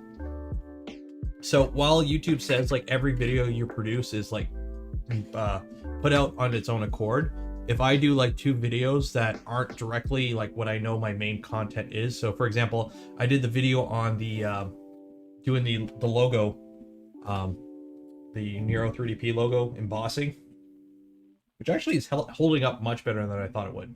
I did this video, and then I did another video that I knew wouldn't be like flagship videos, and they didn't do good. Well, they didn't do great, but like for what I normally see numbers, they didn't do good.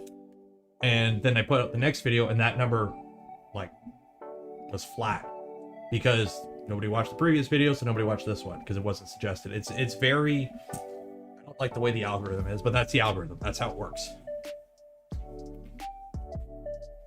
Friction per rotation. I also can't tighten it down to its mount without it having copious amounts of resistance. Genuine Bondtech gears and a B&G M from Illustrator. It might be a clearance issue. Make sure you're printing the latest revision of the parts and see if anything is actually interfering. If they are interfering, take pictures and post it on the Afterburner section in the Discord. It should get forwarded along to who should be able to fix that.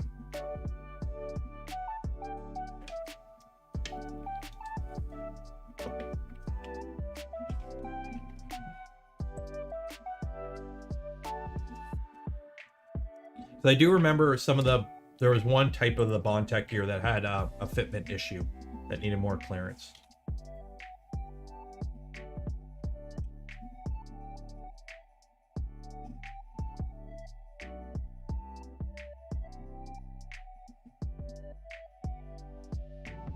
Oh, here we go, guys. There we go. Let's buy this 2005 pedal CNC. There you go. Side mount tool changer. It's got a tool changer, 4th axis. It's got a chip conveyor, only 55,000. Heck yeah. That's what we're gonna do. Hosses are nice.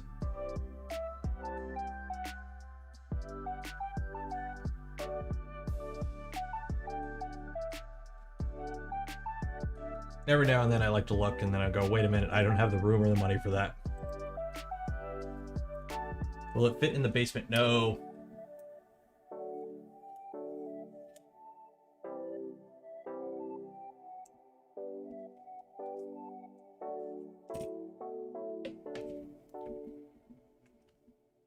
To be fair, I was actually looking at moving into the garage for the whole channel because I have plenty of room in the garage. Problem is, I live in Canada. The temperature is like 30 Celsius in the summer and drops down to like -20 in the winter. My garage isn't heated, it's not insulated, and I'd be freezing out there. So I'm gonna stay inside.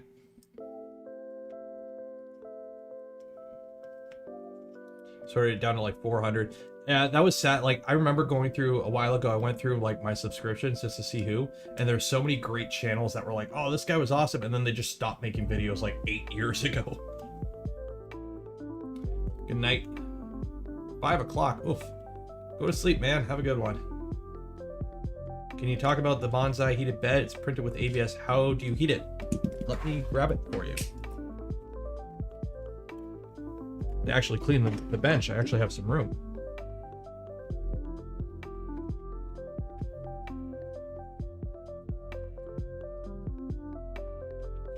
So, on the bonsai, the bed is air gapped with springs to the printed bed carriage. So it's a 12 volt PCB bed.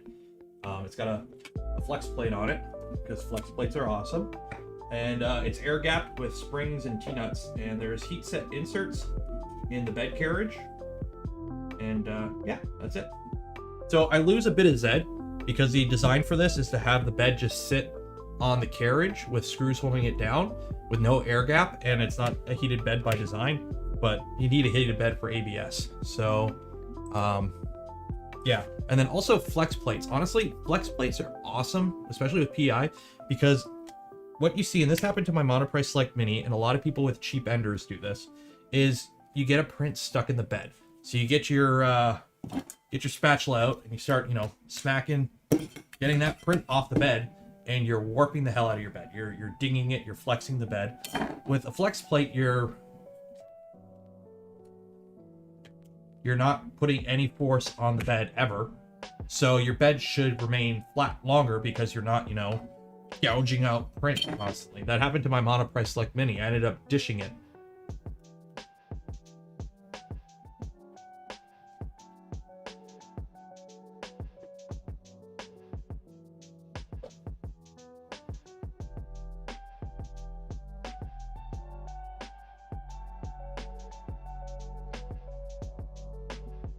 What in the chatterbait, is that a $100 tip though? Yes, that was a $100 tip. He was very generous. And I don't have a chatterbait, I have an only benchies. Right? If you want to see the raw backsides of benchies, you gotta go to only benchies.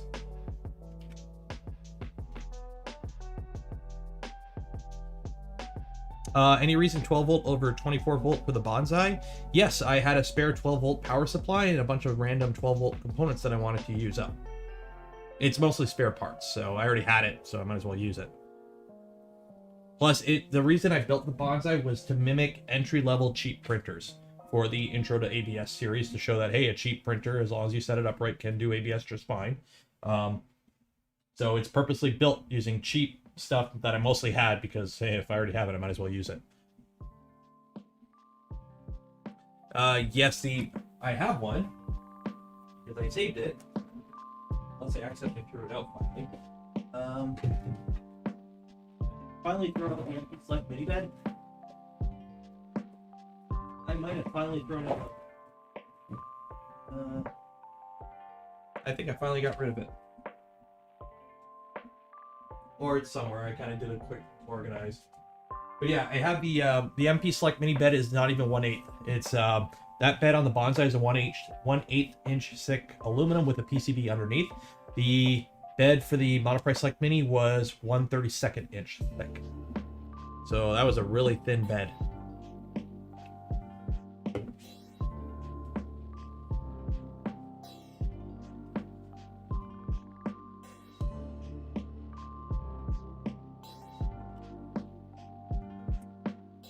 Man, these 3-hour streams are going a lot longer than 3 hours lately.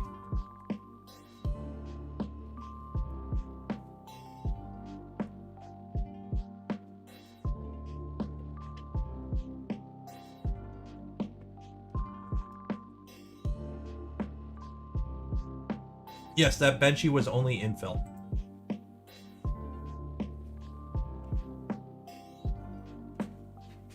Yep, where'd I put it? But yeah, that benchy was only infill, and then I had to put two bottom. Wouldn't let me have one bottom, so it has a little bit of infill, like a little bit of a wall there, but it is pure infill, 25% infill.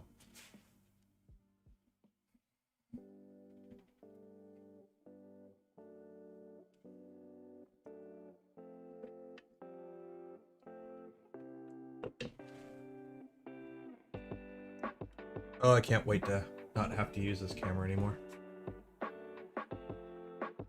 I would love to see a Voron 3D printing non-planar. I would love to see that too. Switchwire is capable of that. However, you need a slicer that can do it, and I don't think any of the mainline slicers support it.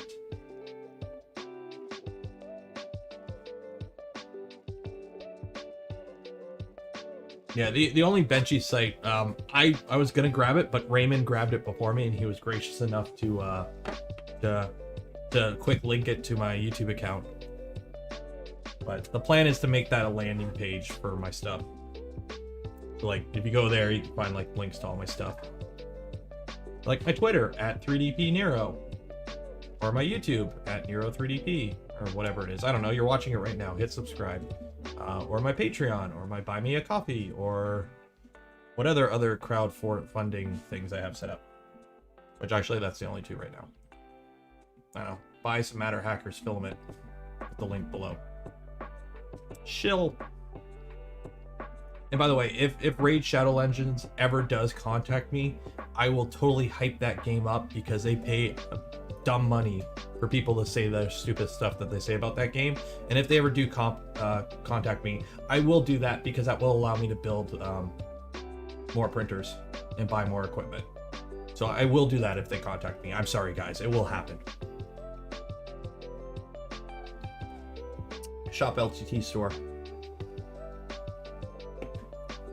Or no, Shop LTT store.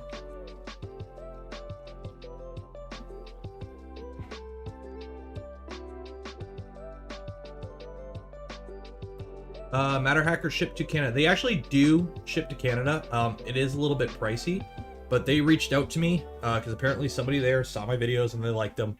So they sent an email to their like PR team or whatever who contacted me, and they're like, "Hey, do you want some filament to try?" And I'm like, "Sure." And they're like, "Cool. Here's an affiliate link." I'm like, "Sweet." So I don't know. I got one of the spools already. They're sending me 4 spools, 3 ABS and 1 nylon, but it's shipping in like 3 boxes. So I've got this right now. Matter Hackers build ABS light blue, which is I actually like that color. I do like light blue. So yeah, so I'll give it a shot. Slicer can do non-planar slicing. Ooh. The problem is too, while it's the tool head, there isn't a lot of nozzle clearance versus the fan ducts, so we'd have to redesign the tool head to allow more non-planar plinning stuff. Because right now the current tool head is like, it wouldn't be able to do much of an angle, I believe.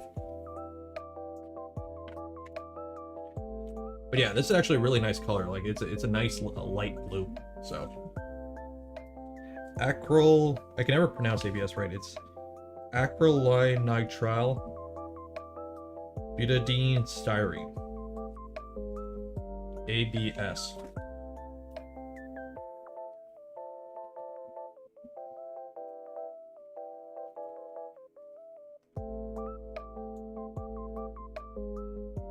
Might be eSun ABS Plus. Well, if it's eSun ABS Plus, then it's going to be good.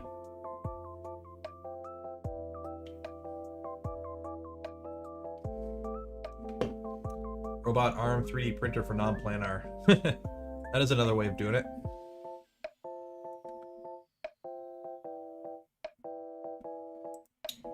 Here's the thing. Here's the thing with filament. You got to remember, the majority of 3D filament companies don't make their filament. There's only a few different companies that make the resin, the actual like pellets, right? They come in like 1,500 pound Gaylords. And there's only a few companies that actually make the plastic. And then what most companies do is they just buy bulk resin. They might color it, or they might have the company make special formulas for them. But for the most part, they just take the pellets and this extrude it into filament form. Now, there are some companies that do make their own KBP, for example, but a lot of companies just buy bulk resin, color it, make filament.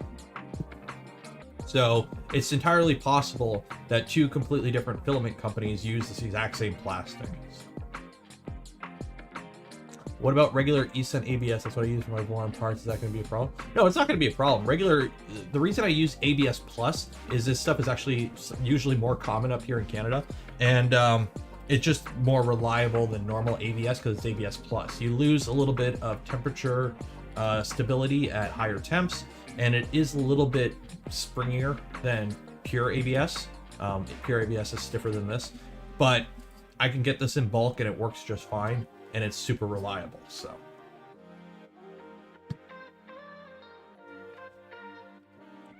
printed solid Jesse PLA. I seen people on Twitter were buying like cases of that stuff, but that's one thing. I got to do a inventory of filament because I'm running super low on anything that's not black ABS right now.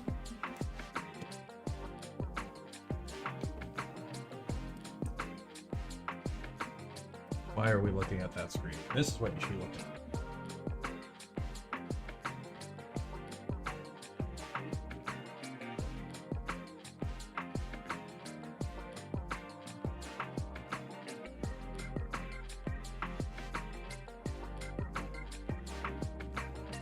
But like right now, if anyone has any suggestions, I do need to get my hands on some CF nylon up here in Canada. That's what I'm currently hunting down. Because with the Toasty Boy, I do want to make it out of some fancier stuff because it is going to be a higher heat printer. I do want to try some fancier stuff for it.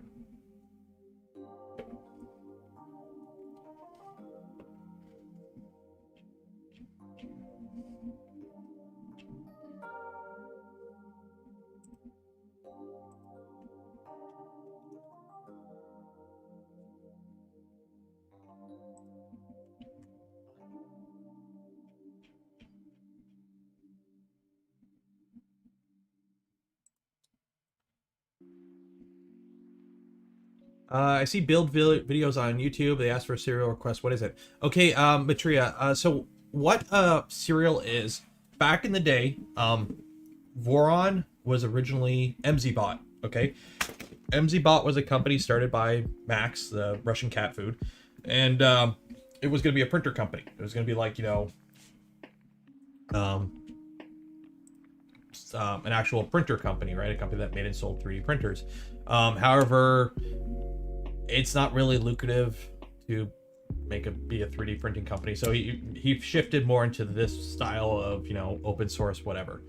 So to get it kind of started with the original V1, he built and sold, I think, 10 or 15 kits for the Voron V1.0, and as people built them, they got a serial number, just kind of as, hey, this is Voron serial 1, 2, 3, whatever.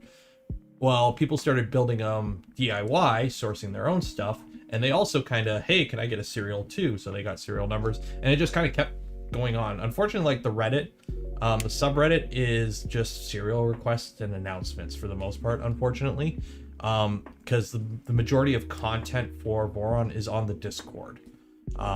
So what a lot of people do is when they get their Voron built, they film a video of it printing. The requirements are it has to be built, you have to be cable managed, it has to basically look good, and printing, and you get a serial number. And the serial number doesn't mean anything other than, hey, okay, this is V2 number 26. That tall boy is V2 579. My V0 is V0 003. My switch wire is switch wire 002. My tall boy, when it was a V1, was actually V1 100, which is kind of sad that doesn't exist anymore, but it's just kind of a, hey, this is the X number Voron built. Now, the numbers of built ones are much higher. There's a lot of people don't even know about the serials, that don't even know about the Discord. There's a lot of random Vorons in the wild, and there's a huge community in China of all things. And I've seen some of the Vorons they've built. They've done some really awesome builds in terms of like colors and like just all kinds of fun stuff they've done. But they're completely separate because they can't go on Reddit to ask for a serial because Great Firewall of China. So it's just kind of a fun little thing to do, is just get a serial number. There also may be some advantages on the Discord. But yeah.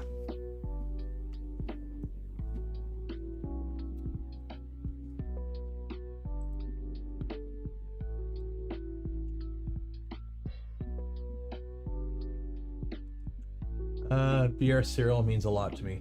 It's kind of it's proud to get, I think, like, because it's, you know, I built this on my own after watching plenty of Neuro 3DP videos on how to do it and help, And it's just kind of like, hey, it's a serialized printer. It's kind of, hey, this is my printer now kind of has a name. This is V226.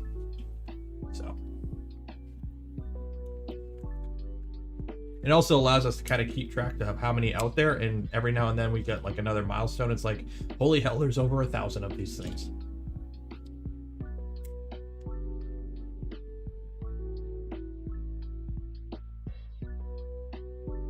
Oh yeah, we're at 91%. It's almost done. And then I'll be calling it after, but I think we're good. So what's going to happen is I'm going to finish this. I'm going to go to bed. And then I'm going to wake up and do this all over again after tightening my belts, because my belts are kind of loose. 800 V2 serials. Good God.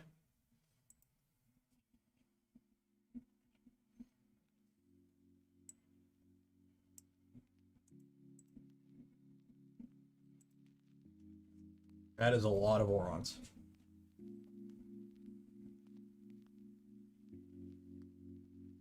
And last I heard, somebody out there still has a V2.0, which is scary.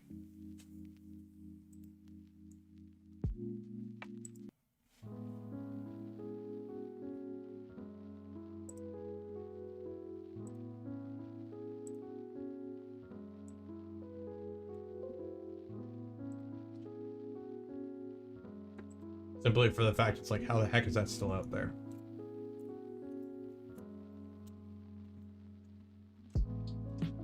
Yeah, the numbers are, put it this way, when I first built Tallboy, because for those that don't know, Tallboy was originally going to be a 2.2, and then it got converted to a 2.4 before it was fully functional. But when I was building it as a 2.2, it would have been able, if I had finished it when I did, it would have been able to get V2 200. And now it's V2 579. And that was back in August, I think. And now we're up to what? 6 something? Or we're almost 800 V2s. So V2.0 is scary because of belt coffins. The V2.0 design, well, advanced and ahead of its time, was a little too advanced of its time and had a few things in design that kind of exploded after a while. My thinking, explaining the Voron revisions of the V2. The V2 had things that would fail after a few hundred hours of printing. Again, these are reps. The V2.1 had things that would fail after a few thousand hours of printing. The V2.2 worked great, but was complicated, and did have some minor design issues that may crop up after a few thousand hours of printing. And then the V2.4 is taking everything that we learned in all the previous revisions, throwing that in the garbage, and completely starting from scratch, using all the new things we've learned to build a V2. So V2 is, that's why there's no 2.3. 2.3, and by extension V1.7, were thrown in the trash because they were based on the previous revision, 2.2 and 1.6. Well, actually 1.7 was based on 2.3, so that's why 1.7 never came out. So with them being based on the previous revision, they kind of carried along a lot of legacy design choices. So those were thrown in the trash and started over as 2.4 and 1.8, using everything that had been learned from the previous revisions with a fresh slate. So that's why there's a gap there. I want to do a 200 by 200 2.4. Some people, small V2s are cool because you can go really fast with them. Has anyone managed to fit a 5015 fan part in the afterburner? Yes, I believe there is a mod for that. I have seen it.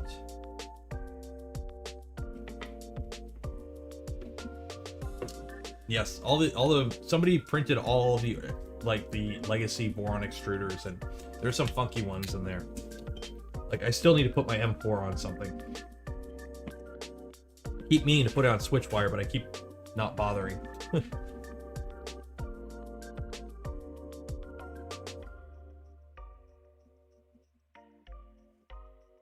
See, I didn't know I had to do 2 prints for this thing. I was hoping it would be 1 print, and then we'd print a Benchy at like some stupid high acceleration rate.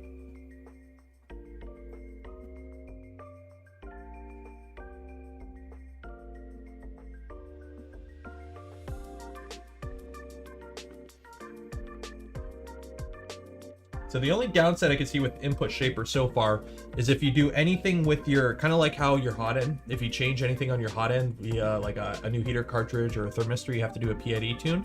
If you do anything to your gantry, if you swap a belt, if you tension your belts, if you do anything to the gantry that affects how it moves or the tension on the belt, you would have to redo your input shaper tune.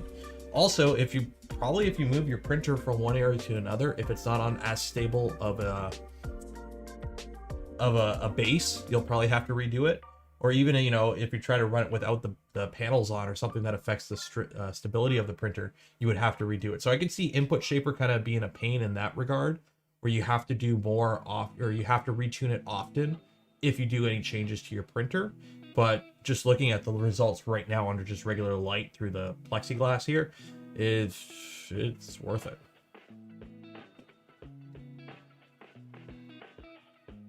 Might put an afterburner on your CR10, go for it. I think somebody's already modded that, or I've seen some people have slapped it on a few things already. What's the scoop with the Galileo? What is the purpose contracted against a standard afterburner? A fancy extruder with a cool gear mechanism, planetary gears, and it's lighter than an afterburner. So it is lighter. It uses planetary gears. It's just another way of, you know, you guys have to remember most things with 3D printers are incremental. Like once you get to a certain point, if you make any big change, it's not like you're going to double the performance of your printer. It's a few degrees here and there. And with certain things too, it's also like, do you want a sword that does 100 damage, but a 50% attack rate? Or do you want a sword that does 50% damage or 100% attack rate? How do you want to go about it? It's kind of like just different ways to get you to the same end. So not necessarily better, not necessarily worse, just a different way of going about it. Well, okay, so technically, Ryan, the afterburner is not the extruder, okay? The afterburner is the tool head. The extruder in the afterburner is called clockwork, which is basically a repackaged BMG.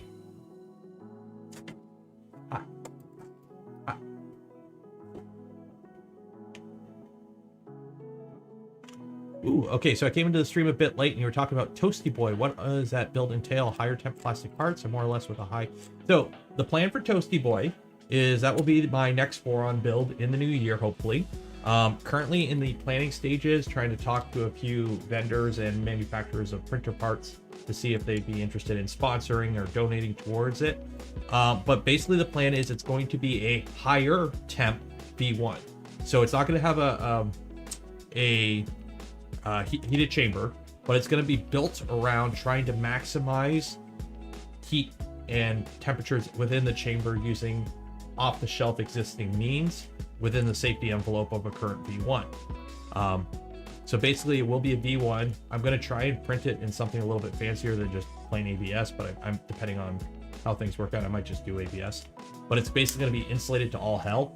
It's going to be a 250 spec with a 200 Z. So the Z will be chopped down, and there will be some minor design changes just to try and keep that printed volume, or the volume of the print volume as low as possible to keep that heat in.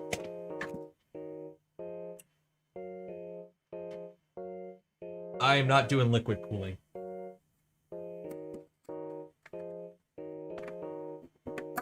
I kind of have an aversion to high voltage electronics and water. So unfortunately I won't be doing liquid cooling, because also I don't trust water hoses at 300 millimeters a second.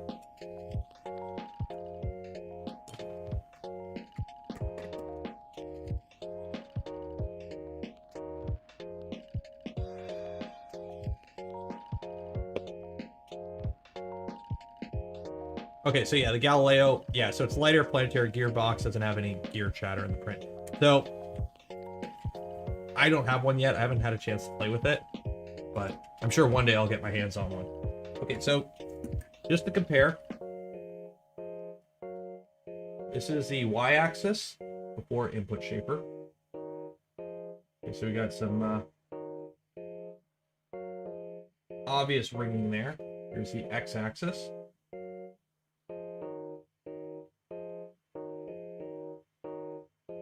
Okay. Now this is after input shaper. Here's the y-axis. So yeah, there's vertical banding there, but that's, I know about that. And here's the x-axis. So we still have a little bit, but that is much, much less. And this is harsh lighting, like the light is coming right across. So if you're looking at it, you know, and now let's see, side for side.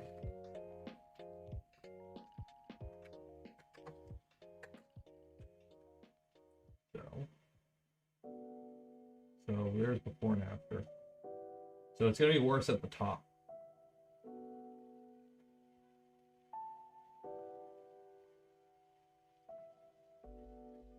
Here's the y-axis.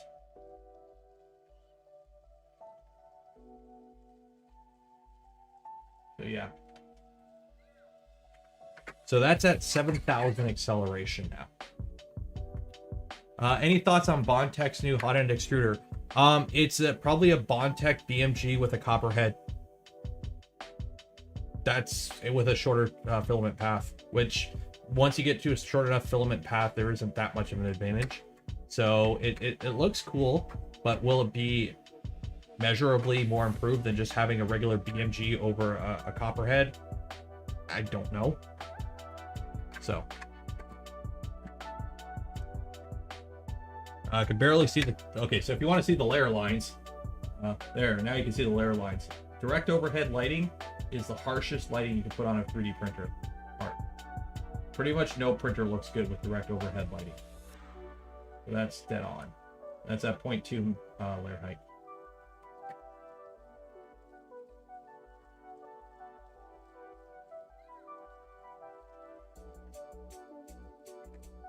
Yeah, layer adhesion's great though. Like this ain't coming apart like this. No delamination. This is why I like eSun ABS Plus. It just prints. I know it works. I don't have to worry about it ever. Okay. That's it. So what I'm going to do now is I'm going to take my Allen key and completely ruin this whole night's work. So if I can grab the right Allen key. Ready? So everything we just did tonight in the bin.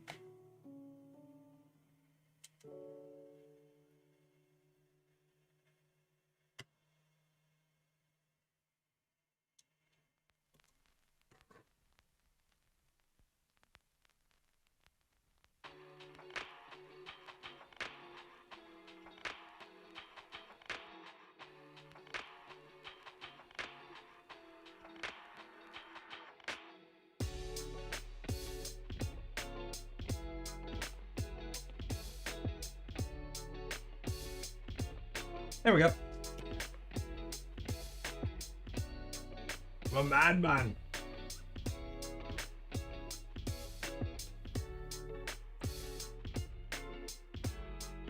Okay.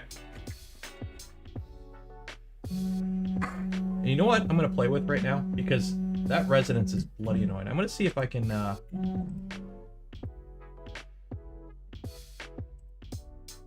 gonna turn on Stealth Chop. Or not Stealth Chop, Interpolation.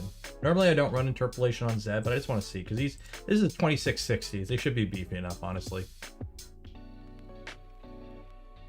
Yeah, like you could make your tool head lighter by going slightly lower on the walls and infill, but it's you have a NEMA 17 motor on it. That's where most of your weight is. And the screws and the carriage and all that stuff. Found that regular Hatchbox. I do have Hatchbox ABS. That stuff prints really good. It honestly comes down to what printer you have, what your setup is, your slicer settings. There's so much that, you know, it's like wine, okay? People are wine snobs, okay? Because certain wines are better than others, and I can tell you that. However, everyone likes, just drink what you like. If you find a good filament that works for you, and it's at a decent price, and you have no issues with it, keep buying it. If it works, it works. Homing speed, yeah. Let's play with some settings here to kind of, because like right now my Zed homing speed is like 15. So I'm running like half the speed of my of Tallboy for the Z homing speed. So let me see here. Let me turn interpolation on for these guys.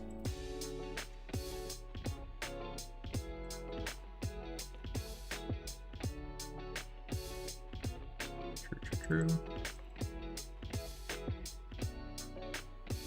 Save and close.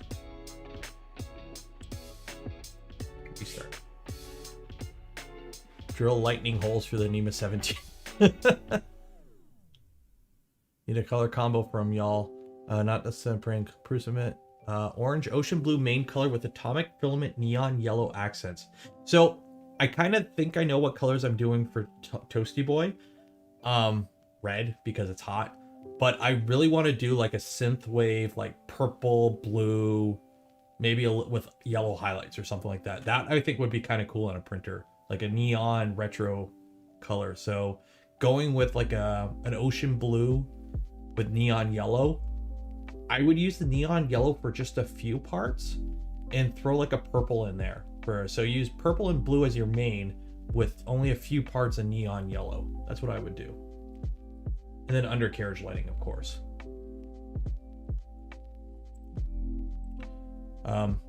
Yes, don't use white.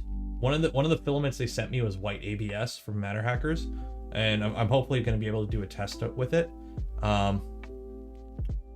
But white ABS. So how ABS works is ABS is basically a color, and then you add colorant to it to get whatever color you want. To get white ABS, you have to add a crap ton of colorant. And the more colorant you have, the less ABS you have. And it's kind of like having it's like layer adhesion with filled plastics. The carbon fiber doesn't stick to carbon fiber. So when you have carbon fiber impregnated plastic, it doesn't stick to the next layer as easily. Kind of the same thing with white ABS. Because you have so much colorant in there, it's kind of delaminates easier. And it's more brittle. Okay, so now we have interpolation on to see if it makes any difference.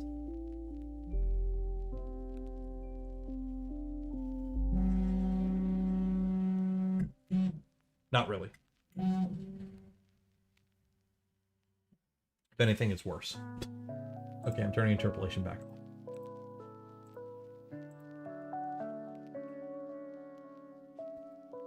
Let's try lowering the homing speed. So let's try 10.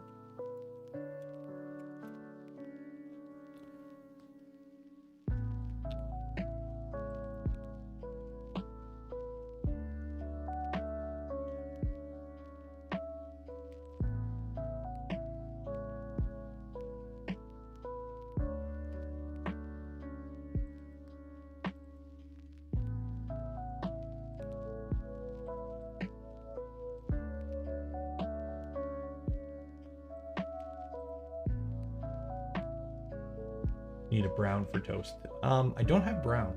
I don't have any brown filament. I can, I also have paint. That's why I just paint it. Lego V0, each part different color.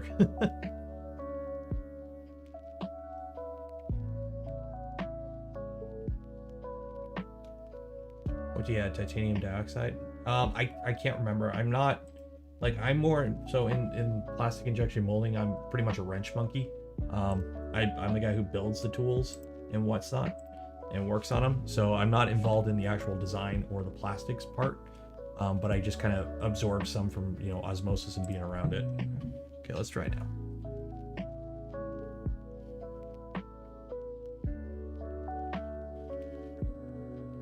Okay, that's a bit better. So 10's not bad. It's just slower. Okay, so when it does that portion, that's the portion that's loud. So 10 is my sweet spot.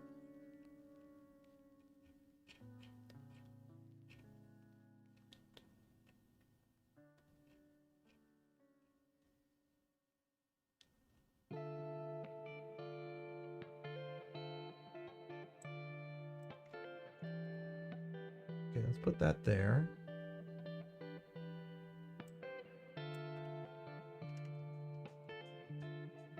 Save and close. Do that. Restart.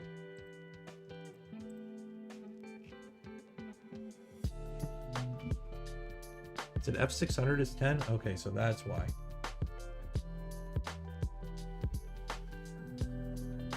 Because remember, these are 2660s. They only have spread cycle. They don't have stealth chop. I can live with that. Okay.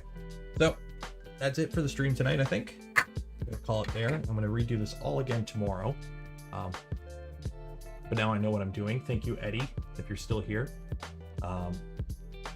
If not, what are you doing? Slap some piece of anti-vibration. Honestly, I don't care about the noise. It's been like this for 3 years almost. It just sits in the basement. So I know the stream's over now because my earpods have died. That's how I know when it's quitting time. Blow molding monster. Yeah, blow molding. I've only done a couple blow molds, not many. My background is mostly plastic injection for automotive industry. So a lot of fascias. So a lot of like 90, 100,000 pound fascia tools. What song is that? Okay, so I'm going to do the ends feel now. So I thank you all for enjoying the stream tonight. For those that don't know, the music that I use for the background is Stream Beats. It's by Harris Heller. If you go to Spotify, he has a few playlists. This is the lo-fi hip-hop, or just lo-fi, but he has hip-hop, EDM, a bunch of stuff. I use it because it doesn't get DMCA'd. He's made it specifically for streaming. So yeah, so that's what the music is Stream Beats, Harris Heller.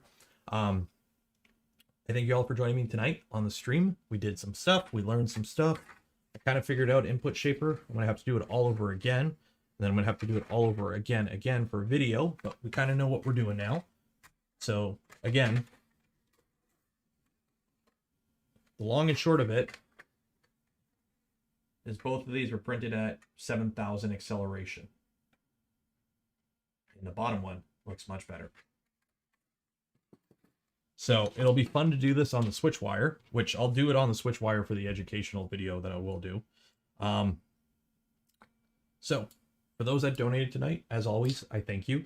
Everything you guys donate goes right into funding the stream, helping pay for equipment and content and stuff to do, because having to do this is, you know, it does cost money, and by you guys helping, it makes it so much easier to do because I can do so much more than, you know, just doing the same printer over and over again. So if you also want to support the channel, I do have a Patreon now. I will link it because I don't have it saved below yet because I announced it on stream. So if you want to throw a couple bucks a month through the Patreon, there's the link. As of right now, there's really no perks to it. It's all just, you know, generous donations, but that's how I kind of want it to be. I don't want stuff locked behind a paywall. So for everyone who followed the stream, thank you for following the whole stream. If not, catch the VOD. Everything will be up there. I now have chat displaying. So hopefully I'll stop getting the messages from people asking where the chat is, because it takes YouTube a couple hours to render it all, I guess. I'm going to go to sleep now because this went a lot later than I thought it would, but it is what it is. So as always, be safe out there, wash your hands, and have a good night. Cheers.